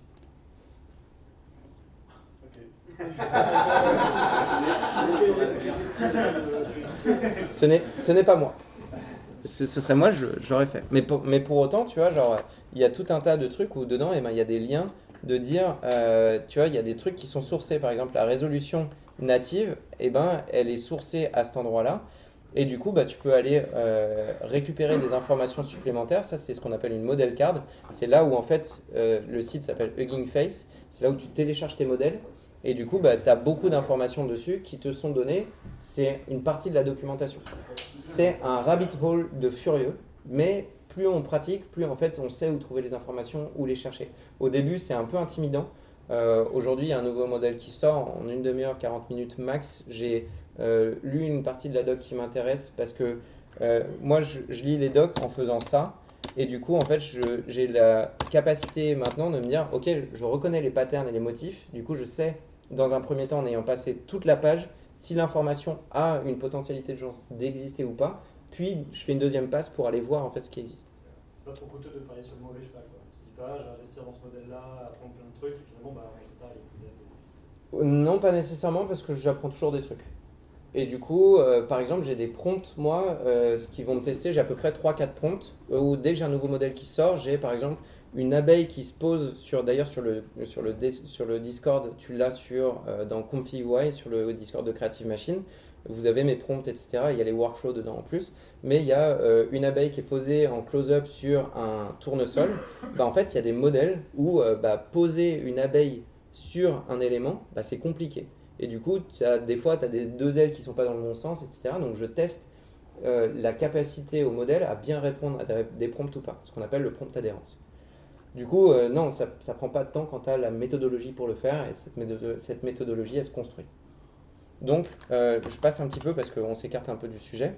Si je retourne du coup et que je lui dis, ah bah moi je veux photographe, je vais quand même l'aider un tout petit peu,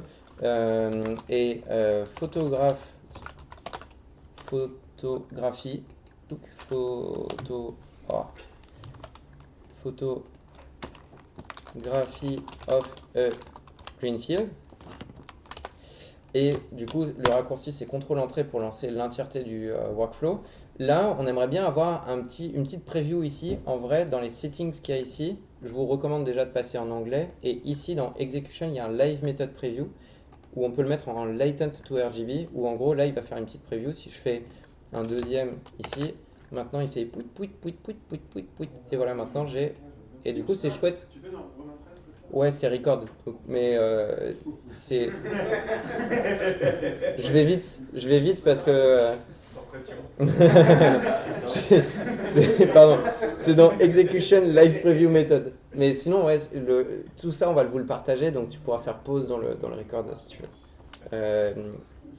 Mais avec plaisir. Donc là, si je dis par exemple, photography of Verderous Field, là, j'ai des chances d'avoir, sur le même seed, j'ai des chances d'avoir en fait quelque chose qui a plus de détails et du coup quelque chose qui va avoir plus de précision parce que l'ambiguïté a été retirée. C'est pas toujours vrai, mais c'est... Alors, juste tu sais, comme tu es un fixed seed, pourquoi est-ce qu'il a tout changé? Parce que le point de départ, alors ça c'est très intéressant comme question, là ce que tu as ici, ton prompt, ça te donne, en fait il va analyser tous les mots les uns après les autres pour te donner des directions par mot de là où il va s'orienter dans la montagne des idées. Sauf que si tu rajoutes un mot, retires un mot, la direction n'est plus la même. Ce serait la même chose que de dire, tiens, moi je te demande d'aller chercher une boulangerie dans laquelle il y a des croissants, il y a des bons croissants. En fait, si je te dis,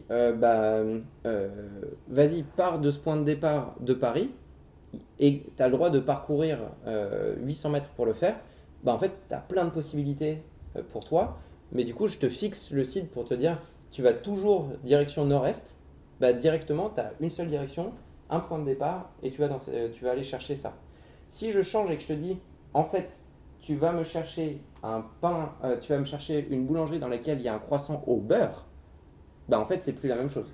Et du coup, ta direction dans laquelle tu vas chercher, c'est pas la même chose. Alors pourquoi tu disais que si on veut itérer facilement, on fixe le seed et... Parce que je vois que la différence de ce que je fais. Donc si je fais un grand prompt, donc disons que je vais faire ce grand prompt là. Je reviendrai dessus un peu après. Touc. Touc, touc, touc, touc, touc, touc, touc. J'ai ce résultat là qui m'intéresse pour une raison qu'on reviendra plus tard. Et en fait, ça me plaît, mais en vrai, je veux faire juste une modif, mais je veux pas tout modifier non plus. Par exemple, la paire de Reban Wayfarer, en fait, je le veux pas. Là, je peux juste retirer une partie et a priori, en fait, il va parcourir le même latent space et du coup, il va aller dans la même direction et du coup, il va me trouver quelque chose de similaire parce que la direction dans laquelle il est allé part du même point de départ, et du coup, dans la même direction. Ouais, là, ce qui est important, c'est qu'il y a beaucoup de mots. Oui, parce que tu l'as beaucoup contraint. Et c'est mini... c'est ça. Tandis que si... L'affinage, il se fait en réduction. Pas très très large, et tac tac tac, en ajout. En ajout, ça modifie son... Ça dépend. Attends, je finis cette explication-là. Ouais. Une 5090. Mais ZImage Turbo est très rapide. Non, il s'appelle Turbo et il fonctionne bien. Là, je suis sur une. Ouais, je suis sur Ranch. Mais sinon, sur une machine qui a 12 Go de VRAM un peu récente, t'en as pour 45 secondes de génération par image. Donc la diff, elle est. Donc là, si par exemple, on a vu qu'il était assez proche en termes de composition d'image, en termes de ce qu'il avait, etc. Là, si je lui dis, bah, montre-moi un autre seed, bah, en fait, ça va plus du tout être la même direction, la même personne, les mêmes types. Oui, mon prompt et les éléments de l'image sont pareils, mais si je veux faire des modifications sur mon prompt et que ça change à chaque fois et que j'ai une nouvelle personne, question de méthodologie. Oui. Ils enregistrent ici, si tu reviens sur la 2, tu vas te remettre celui-là. Oui, c'est déterministique. Ah, c'est bien ça. Ah, c'est cool. Ouais. D'où l'importance d'avoir un fixe, un prompt prompt fichier. fichier. Chiffres aussi pour se rappeler de ce qu'on a fait. Quoi. Oui. Au-delà de ça, C'est enregistré dans ton image. C'est enregistré dans l'image, tu remets l'image dans le workflow et tu la retrouves de toute façon. en fait, oui, si je le prends, si je fais par exemple clic droit, save image juste pour l'avoir rapidement à disposition. Non. Du coup, je vous dis où est-ce que c'est stocké. Dans document config UI output, vous avez tout ce que vous avez généré avec des save images. Donc, si je veux reprendre par exemple le prompt ou le workflow qui m'a permis de faire le premier, je le prends, je le drag and drop et il me redonne tout avec le seed, avec le prompt, etc. C'est-à-dire que toute image en métadonnées a le prompt derrière? Oui. Il y a le workflow, etc. Ouais. Même en dessin que je fais. Hein? Un dessin que je ferai. Si c'est passé à travers config UI et que ça a été sauvegardé dans config UI en PNG, il contient le workflow. Encore, tu peux choisir si tu veux pas que ça. Et si je fais un dessin en barre et que je le balance dans config UI, il n'a pas le. Il n'a pas le dessin dans. Peut-être le traité et après. Il a les nœuds qui t'ont permis de le faire. Si tu as fait ton Canon et tout, alors il sait la focaliser et tout, mais si tu as pris une photo avec un screenshot par exemple d'une image sur image, là il y a zéro donnée. Donc en fait. Cette information elle se perd si tu la convertis genre en JPEG ou autre. Voilà. Ouais. Tu la détruis assez facilement. Je vous montre juste ça parce que faut qu'on avance et puis JM il va peut-être vouloir montrer des trucs aussi. Donc mon personnage en fait il y a un problème qui se pose généralement, c'est que par exemple ils sont souvent caractérisés avec mine de rien un AI look qui est vraiment présent. Et si en fait on voulait modifier ces éléments là, modifier la montagne des idées dont je vous parlais tout à l'heure, en fait c'est compliqué. Tandis que si quelqu'un dit en fait je vais juste modifier un petit peu comment le fonctionnement va opérer, ce sera beaucoup plus simple à trier. Et il y a un truc comme ça dans l'IA qui s'appelle les LoRa, ça veut dire Low Rank Adaptative Network, ou en tout cas ça permet juste de dire j'ai un patch par-dessus un gros modèle, et ils vont toujours ensemble, c'est-à-dire que si vous téléchargez un LoRa et que vous changez de modèle, il ne fonctionnera pas. Et ce LoRa là, il permet d'être injecté dans tout ça, donc si je tape par exemple LoRa, il y a par exemple, on va prendre celui-ci, on s'en fout. On va l'intégrer dans notre chaîne de nœuds, donc il faudra peut-être prendre ces éléments-là, les écarter les uns les autres pour voir en fait où est-ce qu'ils sont connectés, où est-ce que j'injecte des trucs, etc. Mais là, j'ai peut-être en fait un intérêt à me dire est-ce qu'il n'y aurait pas un LoRa qui me rajouterait un peu plus de réalisme? Et moi, il y a un LoRa que j'aime bien qui s'appelle Boring Reality, pour dire en fait je veux des photos de merde. Et mine de rien, alors. Entraîné avec Martin Parr de A à Z. Et du coup, tu as vraiment en fait des photos de merde de la vie de tous les jours. Le truc qui est trop stylé, c'est qu'en fait, les LoRa qu'il y a ici, vous voyez à quelle puissance tu veux l'utiliser. Ah, donc c'est à quel point ça impacte oui. Donc, celui-ci spécifiquement n'existe pas en réalité pour le modèle que je suis en train d'utiliser, mais il y en a un autre qui utilise que je vous ai laissé dans modèle. Là il y a un truc, du coup si je vais dans LoRa, je vous l'ai copié directement, il s'appelle Realism LoRa. Et du coup si je le mets au bon endroit chez moi, donc c'est-à-dire config UI modèle LoRa, et que je le colle ici, lui, il va. Donc généralement, on a le nom des LoRa qui sont existants en fait pour les modèles. On a intérêt à les renommer correctement d'ailleurs. Un LoRa marche qu'avec un modèle. Oui, c'est le point le plus important à avoir en tête. Et il ne fonctionne qu'avec ce qu'on appelle un trigger word. C'est-à-dire que le trigger word, c'est ce qui dit utilise ce LoRa-là. Et donc là, si je voulais voir comment il existe, je vais sur le net et je lui copie-colle ce truc-là. Je tombe sur la page Hugging Face de ce que j'ai téléchargé et il dit ah ok, ça fonctionne comme ça, et il a le trigger word qui dit you should use realism to trigger the image generation. Si j'utilise pas ça, il n'existera pas. Comme je viens de le coller, je fais une autre aparté qui est un peu pénible, désolé. Là, je viens de coller un fichier. Si je veux que ConfigUI lise ça, il faut que j'appuie sur la touche R pour lui demander de rafraîchir en fait tous les fichiers qu'il a et voir qu'il y a un nouveau fichier qui existe. Si je clique dessus, on voit The Image Turbo Realism LoRa. Et là, du coup, si je veux utiliser mon trigger word, il faut que je dise Realism, virgule par exemple. Et du coup, si je le régénère avec le même seed, bah, on va pouvoir voir. Alors, j'étais sur le seed 4, celui-ci, on va le garder. Donc, je vais faire ça comme ça, je le garde ici. Touc, et lui, je vais le disconnecter. Et on va voir, mais normalement, alors là je l'ai mis à 0,72, je vais le mettre même à 1. Ouais, c'est pas juste pluraliste.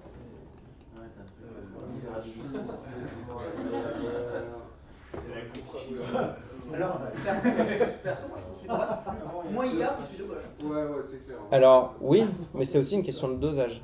C'est aussi une question de, moi, ce que j'ai fait ici, c'est que j'ai un prompt de l'espace aussi. Donc si j'ai un petit prompt de juste dire a portrait of a man standing against là déjà le pure white background, peut-être qu'il va mal l'interpréter par rapport au dataset du LoRa qui a dit bah en fait moi je suis fait aussi pour amener des couches de c'est la vie de tous les jours dans le décor aussi, je ne l'ai pas, j'ai... Ouais. Juste le devis 0, c'est quoi le LoRa? Le LoRa c'est un patch par-dessus un modèle existant. Ouais, c'est ça qui est. C'est juste en fait, c'est un terme technique. Et qui est-ce qui le produit et... Je sais pas si. Toi, moi, Nico. C'est facile à produire. Oui, tu as une journée de calcul grosso modo sur entre 10 heures et une journée, et il faut entre 20 et 40 images d'entraînement. Et c'est le gros intérêt des LoRa, c'est qu'en fait, tu lui dis, bah, tu vas prendre un set d'images, et sur ce set d'images-là, eh ben, je vais te décrire des éléments qui sont présents dans l'image, et ce que je ne te décrirai pas, tu vas l'enregistrer dans le trigger word, et du coup il va généraliser et il va faire des liens et il va te dire, c'est comme si tu faisais un détourage sémantique de qu'est-ce qui est en train de se passer. Mais si tu crées ton LoRa, forcément tu dois le prévoir en amont sur quel modèle il va tourner puisqu'ils sont mis. Exactement. C'est un peu avancé de créer son LoRa. Enfin, faut de la connaissance de comment ça fonctionne, faut de la puissance de calcul, faut les images sources, faut décrire ces images sources correctement. Il y a plein d'outils qui existent pour le faire. Juste, c'est hors scope de ce qu'on est en train de faire totalement. Si je peux me permettre, juste pour amener la casquette de protection du droit d'auteur, évidemment, vous avez une responsabilité quand vous faites des LoRa. Si vous mettez n'importe quoi dedans et des IP vous-même, vous allez vous-même polluer, pas le modèle général, mais votre travail sur les Je peux faire du IA terrorisme. Je sais pas, mais en tout cas, c'est une responsabilité d'aller fabriquer un LoRa. Tu partages. Même, tu n'es pas censé utiliser des IP dans un truc que tu vas produire, qui peut permettre de générer du nouveau. Alors, si tu utilises ta propre IP en interne, tu as raison, Camille. Il faut le contrôle de la chaîne de droit. Pour l'instant, on voit intellectuellement, il faut le contrôle de la chaîne de droit, même en tout temps,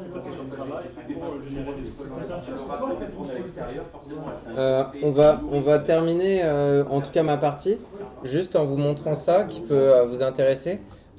Moi j'avais ce personnage là que j'ai généré avec The Image Turbo. Ce que je veux que vous compreniez, c'est qu'en fait c'est des workflows qui sont hybrides aussi et qui permettent de dire bah moi je veux partir d'un point de départ et le modifier dans le sens où je veux. Donc je vais dire bah tiens, ça c'est le personnage qui m'intéressait, j'ai fini par avoir celui qui m'allait bien, mais dans mon prompt j'avais les lunettes de soleil, c'était des Ray-Ban Wayfarer qui étaient sur sa tête. Et du coup j'étais là, bah non ça me va pas ce qu'il y a, donc ce que j'ai fait c'est que j'ai fait une première passe où je lui ai dit bah tu sais quoi, tu me retires l'écharpe et ces Ray-Ban parce que je ne veux plus les avoir, parce que j'avais ma petite idée dans la tête, je lui ai dit ah bah en fait je suis allé chercher une image juste de l'écharpe qui m'intéressait. Et n'oubliez pas qu'en fait, il y a des moments où c'est beaucoup plus simple de dire bah tiens, tu veux ce modèle-là de Ray-Ban? Je suis littéralement allé sur le site de Ray-Ban et j'ai fait un screenshot. Parce qu'en fait, j'ai pas forcément besoin de générer l'image pour l'injecter. Et j'ai dit bah en fait, tu vas me prendre ce personnage-là, cette écharpe-là, ces lunettes-là, et tu vas me les combiner les trois ensemble. Et du coup, bah, j'ai eu la combinaison des trois ensemble. Tu l'as fait aussi en local ou là tu as passé Ouais. par ta nouvelle nana Non, j'ai tout fait en local. Du coup, c'est cool parce que vous l'avez. Donc le workflow, j'avoue, il est un peu velu.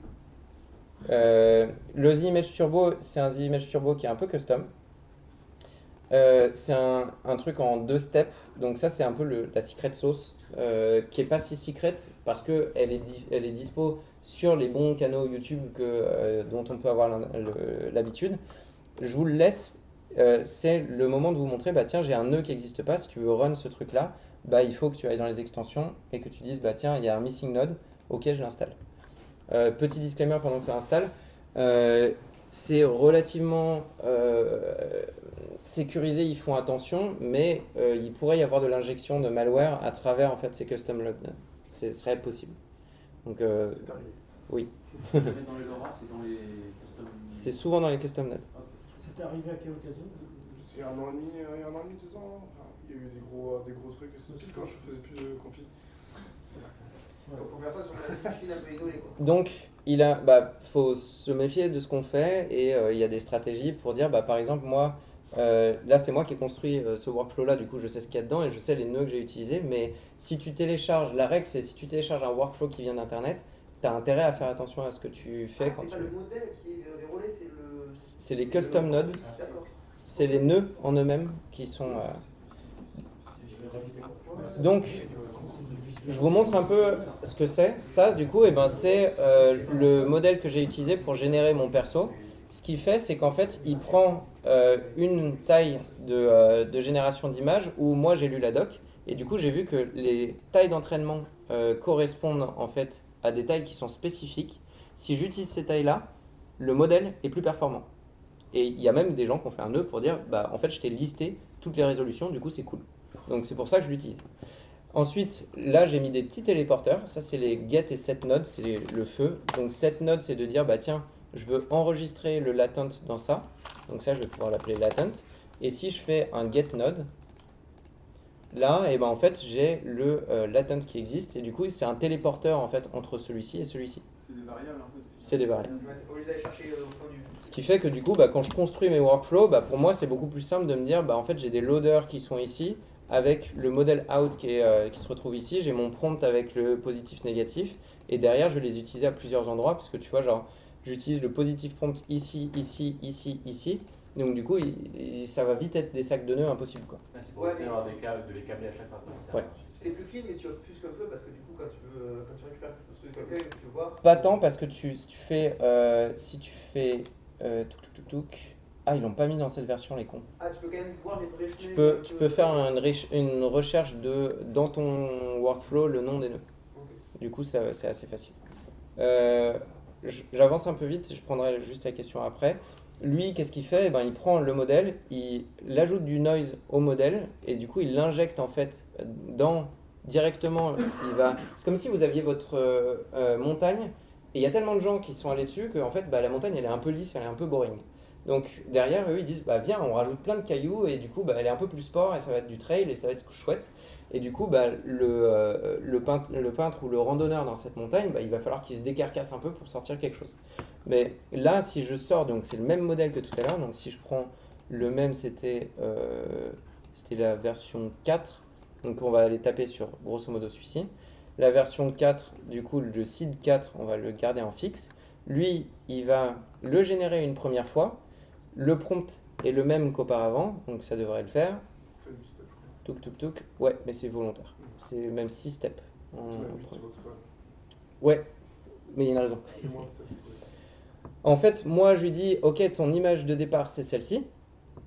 Et je vais lui dire, dans un second temps, tu vas prendre cette image-là qui va peut-être être pétée. Il y a peut-être des trucs qui vont pas fonctionner. Là, j'ai eu de la chance. J'aimerais bien avoir moins de chance. Il a normalement un moment où il tient, voilà, il va pouvoir tenir un espèce de stylo. Et il a essayé de faire un stylo, il n'a pas trop réussi, du coup c'est pénible et il a ce qu'on appelle des hallucinations. Et en le repassant dans un second K-sampler, du coup il va cette fois-ci dire bah, je vais faire que 3 steps. Et j'avais vraiment bourriné sur combien il était autorisé à repeindre. Il va faire que 3 étapes de repeinture et il aura le droit de repeindre que 30% de l'image. Et du coup, bah, le truc qui est stylé, c'est que il va refaire une seconde passe dessus. Et du coup, bah, en fait, il va essayer de me modifier les petits détails. Donc si on regarde gauche-droite, il va dire normalement, je vais essayer de m'en sortir pour avoir les détails que j'avais pas auparavant, que j'essaye d'affiner. Et du coup, bah, c'est une des façons de récupérer du détail qui aurait été très compliqué à récupérer. Ça, c'était le premier truc que j'ai fait. Deuxième truc, et comme tous les workflows contiennent, enfin toutes les images contiennent mes workflows, vous pouvez voir ce qu'il y a dedans. Celui-ci est encore un peu plus velu et il y a d'autres missing nodes que je ne vais pas installer tout de suite, mais grosso modo, c'est pour vous donner un ordre d'idée de ce qui est faisable. Là, j'ai mon load de modèles avec des versions qui sont optimisées éventuellement. Et je lui dis, bah, je set plein de paramètres et je vais lui rentrer en fait d'un côté le dude qui a plus l'écharpe, a plus les lunettes. Puis je vais lui rentrer l'écharpe, puis je vais lui rentrer les lunettes. Et du coup, lui, dans le prompt que j'ai, donc là, ça c'est les blocs qu'il y a ici, c'est des LLM locaux pour refine mes prompts. Du coup, au lieu de passer sur ChatGPT, je l'ai directement dans Confi-UI. Du coup, ça me permet de rester dans le même workflow. Et le prompt que j'ai ici, c'est add the following items around the character, a scarf wrapped loosely around his neck, glasses resting on top of his dark hair, preserving the existing pose, expression, attire, lighting, shadowing, and spatial relationship within the frame. The added element should integrate cohesively with the rest of the scene. Donc vous voyez que le prompt, il y met des tartines quoi. Il est là en mode, tu déconnes zéro, tu me gardes ce que j'ai, tu modifies juste ça. Et du coup, le résultat, bon, je ne vais pas le run parce qu'il manque plein de trucs, mais le résultat, du coup, c'est celui-ci. Donc ça, par rapport à celui-ci. Il y a plein d'autres choses à comprendre, à apprendre, à connaître, etc. Mais je pense que vous avez largement de quoi faire pour pouvoir jouer avec. Moi, ma reco, c'est de dire, dans le doute, vous utilisez de l'API parce que c'est ce qui vous permet d'éviter en fait de la complexité. Si vous voulez creuser, je vous laisse gracieusement ce setup-là. Tu voudras montrer un truc C'est plutôt est-ce que j'ai envie de voir des trucs parce qu'il dit 30 déjà, donc je sais pas si. Ah ouais. C'est dans le JM, toi, ce que tu montrais. Moi, c'est juste un exemple d'un workflow. Bon, je pense que c'est intéressant. C'est pas super long, mais. Bah, vas-y, je pense que c'est cool. Ouais, c'est ce que je pense de pouvoir faire ça. Je regarde juste si j'avais terminé, mais grosso modo, là, c'était mon prompt en français que j'ai passé du coup dans le LLM pour lui dire tu me le traduis, tu retires l'ambiguïté, tu gardes le fait que la lexicographie doit être précise, etc. Et du coup, je l'ai eu en anglais. Et le LoRa, je vous ai laissé le lien par exemple, mais voilà. Tu utilises quoi comme LLM pour ça? Tu l'intègres dans QuenVL, qui est un modèle de VS pour Vision Language. Et en fait, il est cool parce qu'il est petit et il est plutôt robuste, il sait bien fonctionner. J'ai hâte qu'on passe sur une version améliorée qui est le 3.5, peu importe. Il sait lire des images, il sait te les décrire, il sait faire des choses qui sont relativement simples, genre de la traduction multilangue. C'est vraiment top. Il met dans le bon. Ouais. Il y a besoin de faire des négatifs prompts en fait. Ça dépend des modèles. Et ça dépend des modèles. C'est un truc qui est un peu. Je vais pas vous perdre avec ce genre de. Mais ça existe. Ouais. Et là, tu n'as pas précisé l'image écharpe, c'est la troisième, l'image. Non, parce que le modèle lui-même, en fait, il sait ce que c'est une écharpe. Et du coup, si tu lui donnes une image d'une écharpe et que tu lui dis c'est l'écharpe, bah, si tu n'as pas d'ambiguïté dans tes images, bah, lui, il sait le texte. Mais par exemple, il y a un de mes élèves qui a pris une image de Blade Runner où en fait il voulait l'adapter à un truc de Batman par exemple. On est dans une école, du coup on a le droit de s'asseoir sur le copyright pour un contexte éducationnel. Et du coup dans Blade Runner en fait l'élève disait putain je comprends pas, quand je fais ma gêne j'ai toujours Coca-Cola. Et en fait je me disais première solution c'est qu'en fait Coca-Cola est tellement représenté que du coup les biais font que tu te retrouves, si tu as un encart publicitaire tu as beaucoup plus de chances que ça soit Coca qu'autre chose. Et en fait je dis attends, zoom dans ton image de Blade Runner et dans la doff, dans la face orange du shot où il y a Ryan Gosling qui vient en face cam, en fait il y a un Coca-Cola. Et le modèle l'a capté alors que l'élève l'a pas capté. Mais là, tu parles dans le cas où il reconnaît les jardins. Si tu dis, bah, tiens, je veux intégrer. Oui, mais si par exemple, tu vois, genre, comme le nain de jardin tout à l'heure, genre, sur la partie verte, tu me rajoutes un nain de jardin, moi, j'avais pas vu qu'il y avait une partie verte sur le trottoir. Le modèle l'a vu. Dans le cas où tu fabriques un objet qui n'a pas de nom, enfin, qui est pas de signification, une tache d'encre, tu dis, bah, tiens, ce qu'il analyse comme une tache d'encre, c'est que je veux l'impacter, que ça devienne des nuages. Donc là, on est plus dans le langage, ça devient très compliqué, puisque ce que tu pars, la base n'est pas analysée comme une tache d'encre, mais ça peut être compris par plein d'autres choses. Donc c'est pas un objet. Comment est-ce que c'est possible? Est-ce que le modèle comprend ce que tu lui donnes en fait? Ça a été tellement entraîné avec beaucoup de données que normalement ça devrait couvrir, c'est rare. Il y a beaucoup de chances. Peut-être Rorschach quand même sur le. Oui, non, mais je disais un truc à la fin pour savoir. Ouais. Ça va? Ça le fait? C'est ok? C'était pas mal.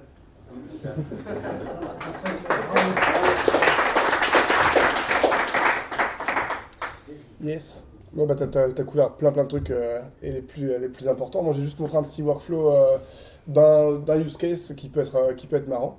Là, par exemple, d'ailleurs, si vous voulez sauvegarder un workflow, vous pouvez aussi faire un save as pour sauvegarder les workflows et vous les retrouvez ici aussi, si vous voulez les ranger et rebosser avec. C'est une autre façon de les récupérer. Et Donc, export si vous voulez les télécharger dans vos téléchargements pour les mettre sur une clé USB par exemple. Ouais. Et donc là, je vais fermer les autres trucs. Pourquoi juste rajouter l'image vu qu'il y a des métadonnées? C'est juste une autre façon de faire. Tu peux faire l'image de base contient déjà le workflow. Il y a des fois où tu génères pas des images aussi. Genre, moi j'ai des workflows juste pour les prompts reply. D'accord, j'ai pas d'image. Les audios c'est pareil. Audio, peut-être pas sur le MP3, je pense pas que le container il soit capable d'avoir de la méthode. Par contre, moi j'ai pas repéré où mettre les métadata en fait. Ah, pardon. C'est dans l'embed du fichier, c'est pas lisible par défaut dans. Excuse-moi. On peut aussi faire un break, ça me va. Non, vas-y. Yes. Moi j'ai fait un petit workflow pour générer des banques d'assets en fait. Vous voulez voir un peu comment est-ce qu'on pouvait faire pour générer plein d'éléments dans le but de fabriquer un décor. Donc l'idée c'était de faire de l'image sous 3D. L'image sous 3D ça marche pas quand on essaie de prendre un grand décor et qu'on fait une image 3D du grand décor. C'est comme si on essayait de faire un scan 3D d'un temple en entier par exemple. On aura juste un gros nuage de points à la fin et ça peut être très bien mais ça peut être aussi assez très très lourd. Et donc l'idée c'était de voir à quel point, moi je suis environ artiste donc du coup je suis habitué à assembler plein d'assets pour faire des gros décors. Et tiens, est-ce qu'on peut pas utiliser l'IA pour se créer des kits bash, du coup des éléments avec plein de choses dedans. Et donc ça soulève deux, trois petites questions. Et donc l'idée de ce que je cherche à générer, juste pour vous donner un peu une idée de vers où on va, ça va être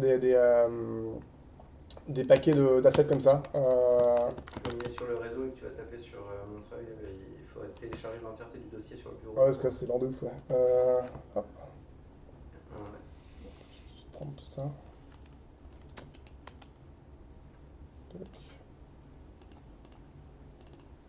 Attends. Ouais, c'est qu'on n'a pas de... C'est là. Bien. Et un copie, va être long comme ça.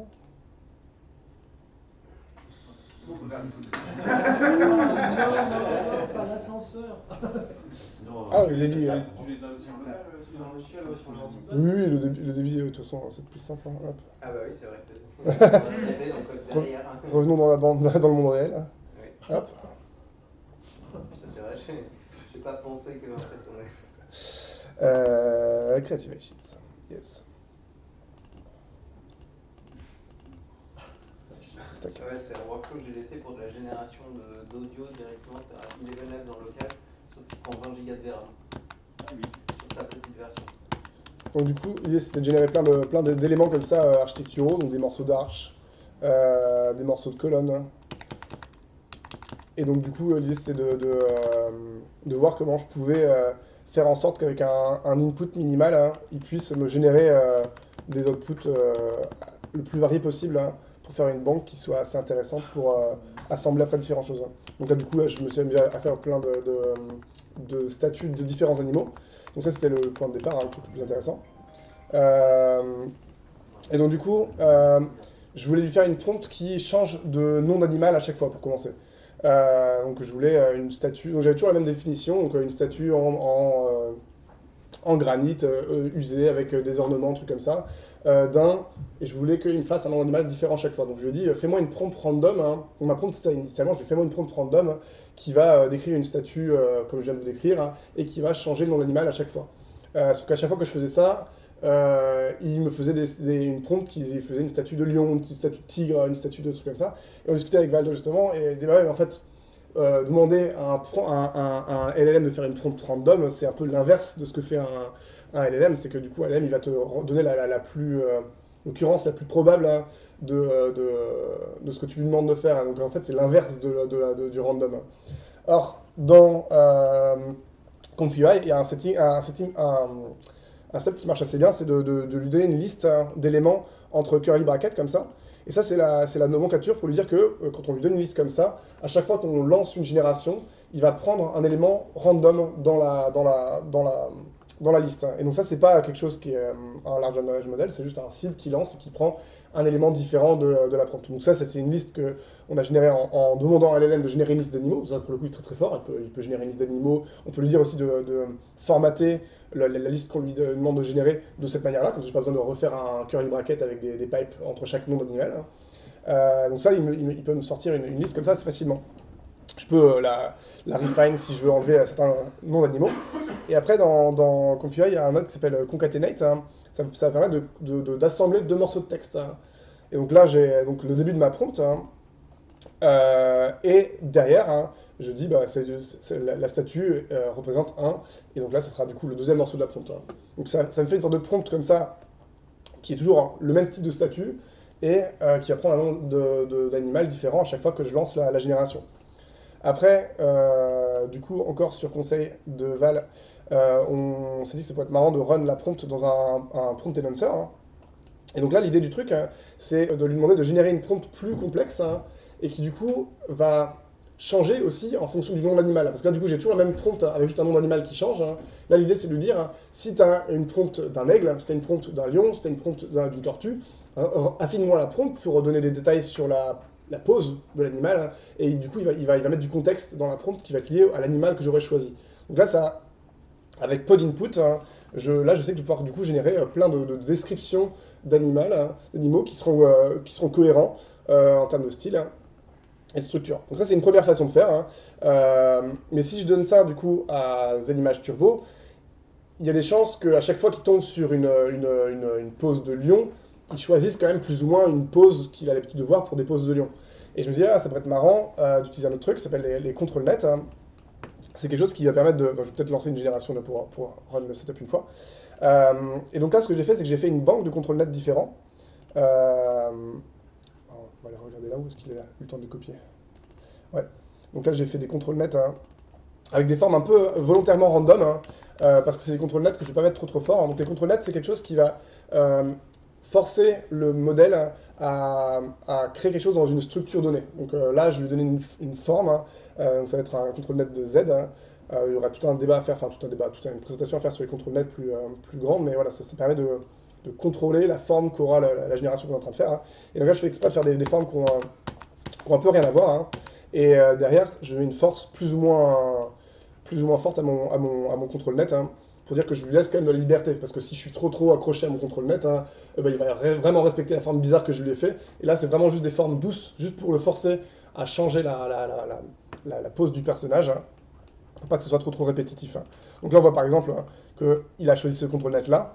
Ça génère du coup une pose avec des pingouins. Du coup, il a mis deux pingouins parce qu'il ne peut pas comprendre un pingouin avec un trou. Et donc ça le force à avoir deux pingouins qui sont un petit peu reliés les uns aux autres. Donc c'est intéressant parce que du coup, même si c'est un pingouin, et même si j'ai plusieurs fois le pingouin qui revient dans la liste, hein, ça forcera du coup l'image résultante à être différente, même si c'est des pingouins qui sortent plusieurs fois. Pour faire ça, ce que j'ai fait, c'est que j'ai pris un load d'image. Hein. Donc ça, c'est un custom node qui permet d'aller chercher le nom d'un folder, hein, et qui va loader une image aléatoirement dans ce folder. Hein. Et on a un load image cap, donc on peut loader plusieurs images, mais on peut aussi en loader qu'une si on a une image cap à 1. Et là, j'ai juste exposé le param qui était là. Normalement, je crois que si on supprime ça... quand on glisse à un nœud comme ça, on va le montrer tout à l'heure qu'on pouvait choper des choses comme ça. Et donc là, j'ai juste fait quoi? J'ai juste fait un int, hein, un random number. Hein. Au-dessus. Tu l'avais? Non, c'est pas sur le bon input. Ah mince, oui. Hop. Tac. Juste le double-clic par rapport à ça, quand tu tires le trait, quand tu double-cliques, ça lâche pas le trait? Quand tu lâches, ça fait l'interface pour te créer les nodes. Et donc là, du coup, j'ai juste dit, je sais que dans mon folder, hein, j'ai 9 images. Hein. Donc du coup, je fais un random entre 0 et 8 hein, en integer. Hein, et ça va du coup prendre à chaque génération, parce que je suis en randomize after génération. Donc à chaque fois que je lance une génération, il va randomiser le chiffre hein, et me choisir un contrôle-net différent dans ma liste. Hein. Il reconnaît tout seul que le nom, ça correspond au dernier caractère? C'est juste l'ordre des fichiers dans le folder. Ah, c'est juste l'ordre des fichiers, il remplace pas le 0102 Non, je pense pas. C'est plutôt je pense que c'est un ordre alphabétique, donc du coup je pense que si tu les tries en number, enfin en name ici, ça va être le même ordre. Voilà. Donc du coup, là on a le control-net, donc du coup qui vient. Donc là on a le modèle qui est loadé ici. Là on a le control-net qui est loadé ici. Là on applique le control-net hein, avec une force plus ou moins costaud. Et donc là, il va générer l'image, tout simplement. Donc ça, c'est vraiment génération de base. Hein. Je te coupe pour une question. Ton but, c'était de faire de faker une Z? Non, mon but, c'était vraiment juste d'avoir une silhouette un peu random qui va forcer la génération à du coup prendre des formes différentes. Hein. C'est juste parce que je suis habitué au contrôle-net avec des préprocesseurs qui du coup, tu as soit genre Z normal, ouais, mais c'est une Z. Hein. Et c'est du coup, toi, tu... C'est comme si je faisais une sorte de fausse Z avec un flou dégueulasse. Et je l'ai pas forte justement parce que autrement ça ferait un truc tout plat et ça marcherait pas. Mais oui, là c'est pour tricher un Z control net fait à la main juste avec des formes en noir et blanc. Et ça marcherait pas si on mettait un. Là c'est plus une Z qu'un masque, ouais. C'est vraiment pour définir le volume englobant, on va dire, de l'asset que je suis en train d'essayer de générer. C'est aussi du masque, finalement, puisque c'est la silhouette. Oui, c'est assez créatif, mine de rien, parce que oui, ça c'est... Tout le monde ne pense pas à faire ça. Franchement, là, ouais. Il pensait, ouais. Et donc, du coup, j'ai juste chain la sortie de l'image directement dans le modèle 3D. C'est pas ce que j'ai fait au final, hein, disclaimer. Hein. Ce que j'ai fait, c'est qu'en vrai, une fois que j'étais content avec mon setup, hein, ce que j'ai fait, c'est que ici, au lieu de run la génération, j'ai fait run on change. Hein. Et donc ça, quand on fait ça, et qu'on clique là-dessus, dès qu'il y a un paramètre qui change dans le workflow, il relance. C'est-à-dire que du coup, comme tous mes inputs de randomisation, là, ils sont en randomize after génération, c'est-à-dire qu'à chaque fois qu'il lance une génération, il va changer les inputs hein, et il va relancer une génération. Donc là, je dis bon, je pars une heure. Hein.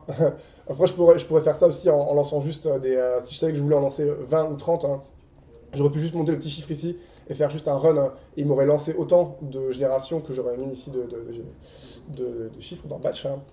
Et donc là, du coup, c'est parti, il génère des trucs. Hein. Ce que j'ai fait fini après, c'est que j'ai fait une passe de curation. Donc c'est vraiment pas ce que disait Aldo. Mais là, le jeu, c'est que je génère un kit bash, hein, c'est pas la même finalité du tout. C'est pas pour remettre en cause du tout ce que j'ai dit. Mais juste que c'est un peu bourrin, quoi. Genre, je laisse tourner la machine pour générer X options pour en récupérer quelques-unes, quoi. Et donc, si on va dans les outputs, juste pour voir ce qu'il est en train de me générer. Tac. Sinon, tu les as dans Asset à gauche aussi, dans la vue. Ah oui, c'est vrai, je suis pas encore habitué à ces nouvelles features. Hein. Et si tu double-cliques de suite, tu les augmentes. Luc.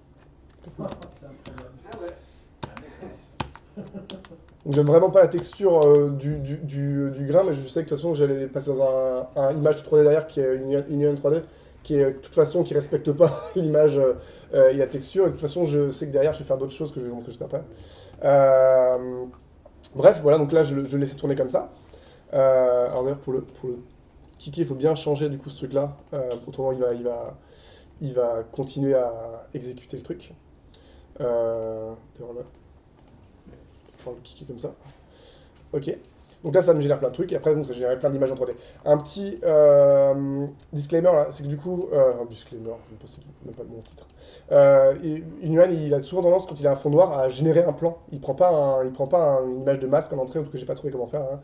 Hein. Par contre, j'ai trouvé que si je prenais l'image, hein, que je faisais un remove background et que je la compositais sur un petit cyclo, juste un petit dégradé de niveau de gris. Là, du coup, il comprenait qu'il y avait une distance hein, et il préférait presque. Et du coup, là, il me faisait une image propre du mesh séparé sans son background. Hein.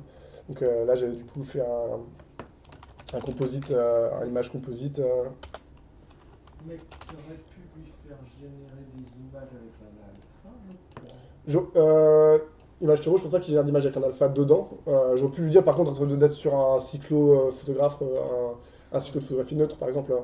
Mais voilà, ça c'était, j'aurais pu refiner ce truc-là. Faire un petit remove background et compositer l'image résultante sur un dégradé, c'est pas non plus trop problématique. Hein.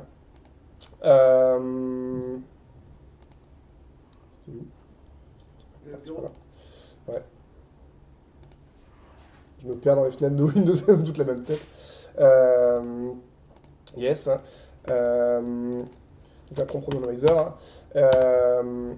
Et après, du coup, je récupérais tous les meshes hein, dans Houdini. Dans Houdini, il y a un truc qui s'appelle les top networks. C'est un truc qui permet du coup d'appliquer pareil des règles sur un nombre donné d'assets. Hein. Ouais. Et comment tu as réussi enfin, c'est très compliqué sans doute, mais à gérer la volumétrie, c'est-à-dire la taille des objets les uns par rapport aux autres? Là, c'est quelque chose que j'ai fait à la main après. Ah, c'est que du coup parce que lui il a pas d'idée en fait d'échelle et ils vont tous faire plus ou moins ils fit tout dans un là pour le coup c'est ce que j'ai fait derrière c'est que je les ai tous mis dans Maya je les ai tous passés sur un scale où moi j'ai choisi le scale que je voulais mais là on n'est plus dans l'IA du coup c'est juste que pour montrer ce que j'en ai fait derrière juste faire un petit peu de modèle procédural par dessus pour accrocher des attributs de damage de cracks des trucs comme ça sur les assets hein, dans Houdini pour en faire une banque d'assets que je peux du coup récupérer derrière. Hein. Et l'idée après, ce sera d'améliorer la monnaie procédurale par-dessus et de faire un assemblage d'un décor avec ça. Donc là, l'idée, c'est que moi, je m'amusais à faire une sorte de gros décor un peu en mode muséographie. Genre, c'est plein d'assets qui sont excavés à moitié dans un musée qui a été construit autour hein, un musée très moderne qui serait construit autour d'un site archéologique hein, qui aurait été excavé un peu comme ça. Et donc tous les meshs sont un petit peu endommagés, un petit peu érodés, tout ça. Enfin, finalement là j'embrasse la faible qualité, générer des modèles pour en faire quelque chose qui peut marcher dans le toolset que j'ai quoi. Et en tant que j'ai. Tu chopes pas la texture, c'est juste la modèle. Là je chope pas la texture dans ce cas de figure là. On a fait d'autres tests avec Trelly 2 qui marchait mieux. Les modèles étaient vraiment plus fins. Et il y avait des textures daylightées qui étaient pas mal. Hein. Par contre, dans pas mal de cas de figure, hein, il générait des trous en fait. Hein. C'est-à-dire que du coup, dès qu'il voyait un trou comme ça, il pensait que c'était un vrai trou. Et du coup, il générait tout l'intérieur du mesh aussi. Et genre, ce genre de mesh là, à retoucher en masse, hein, c'est pas pratique. Hein. Si tu as envie de faire un beau pingouin, et que tu sais que tu vas le retravailler en ZBrush de toute façon, que tu vas faire du travail à la main sur la retopo, bah Trelly c'est très bien, tu auras un meilleur point de départ et tu vas de toute façon recliner à la main. Mais dans le cas de générer une banque, tu veux pas avoir à faire le travail à la main par asset. Hein. Inuan marchait mieux dans ce cas de figure là. Je générais pas la texture, mais je m'en fous parce que de toute façon je vais refaire un truc procédural par-dessus en 3D classique. Voilà, donc c'était juste un peu le délire on a vu un peu différents workflows, et vous pouvez vraiment imaginer des workflows qui s'enchaînent comme ça, qui s'imbriquent, hein, et pas forcément du coup en un seul coup, hein, on peut vraiment imaginer qu'on fait une passe de génération d'images d'abord, hein, une curation, puis on les repasse dans quelque chose d'autre, hein, mais ça peut aussi s'enchaîner, à condition bien sûr d'avoir assez de VRAM dans la machine pour que ça puisse loader tous les modèles quand même en même temps et les faire tourner quoi. Voilà vous voyez que là on est quand même à 92% d'utilisation de VRAM, je sais pas s'il a clear les autres trucs, hein. On est sur une 32 Go de VRAM, ouais. Donc, une fois qu'il fait un run, après il garde toujours le modèle dans la VRAM ou ouais, je crois. Il y a un truc pour clear les. C'est RGSRI, il n'est pas installé. Ouais. Non, c'est pas RGSRI puisqu'il est installé. Parce qu'il y a un truc avec le petit. Les nodes de KG. Hein? C'est les nodes KG qui permettent de. Si ça rentre pas, il faut que tu le dire, je pense. Tac. De recharge. Tu l'appelles comment? K? Bah, ils sont installés, je le vois, c'est le premier tout à gauche. Les KG Nodes, hein? Ouais. Ouais. Je sais pas te dire. Ouais. Bref. Voilà, juste pour le petit délire de workflow en contexte. Merci.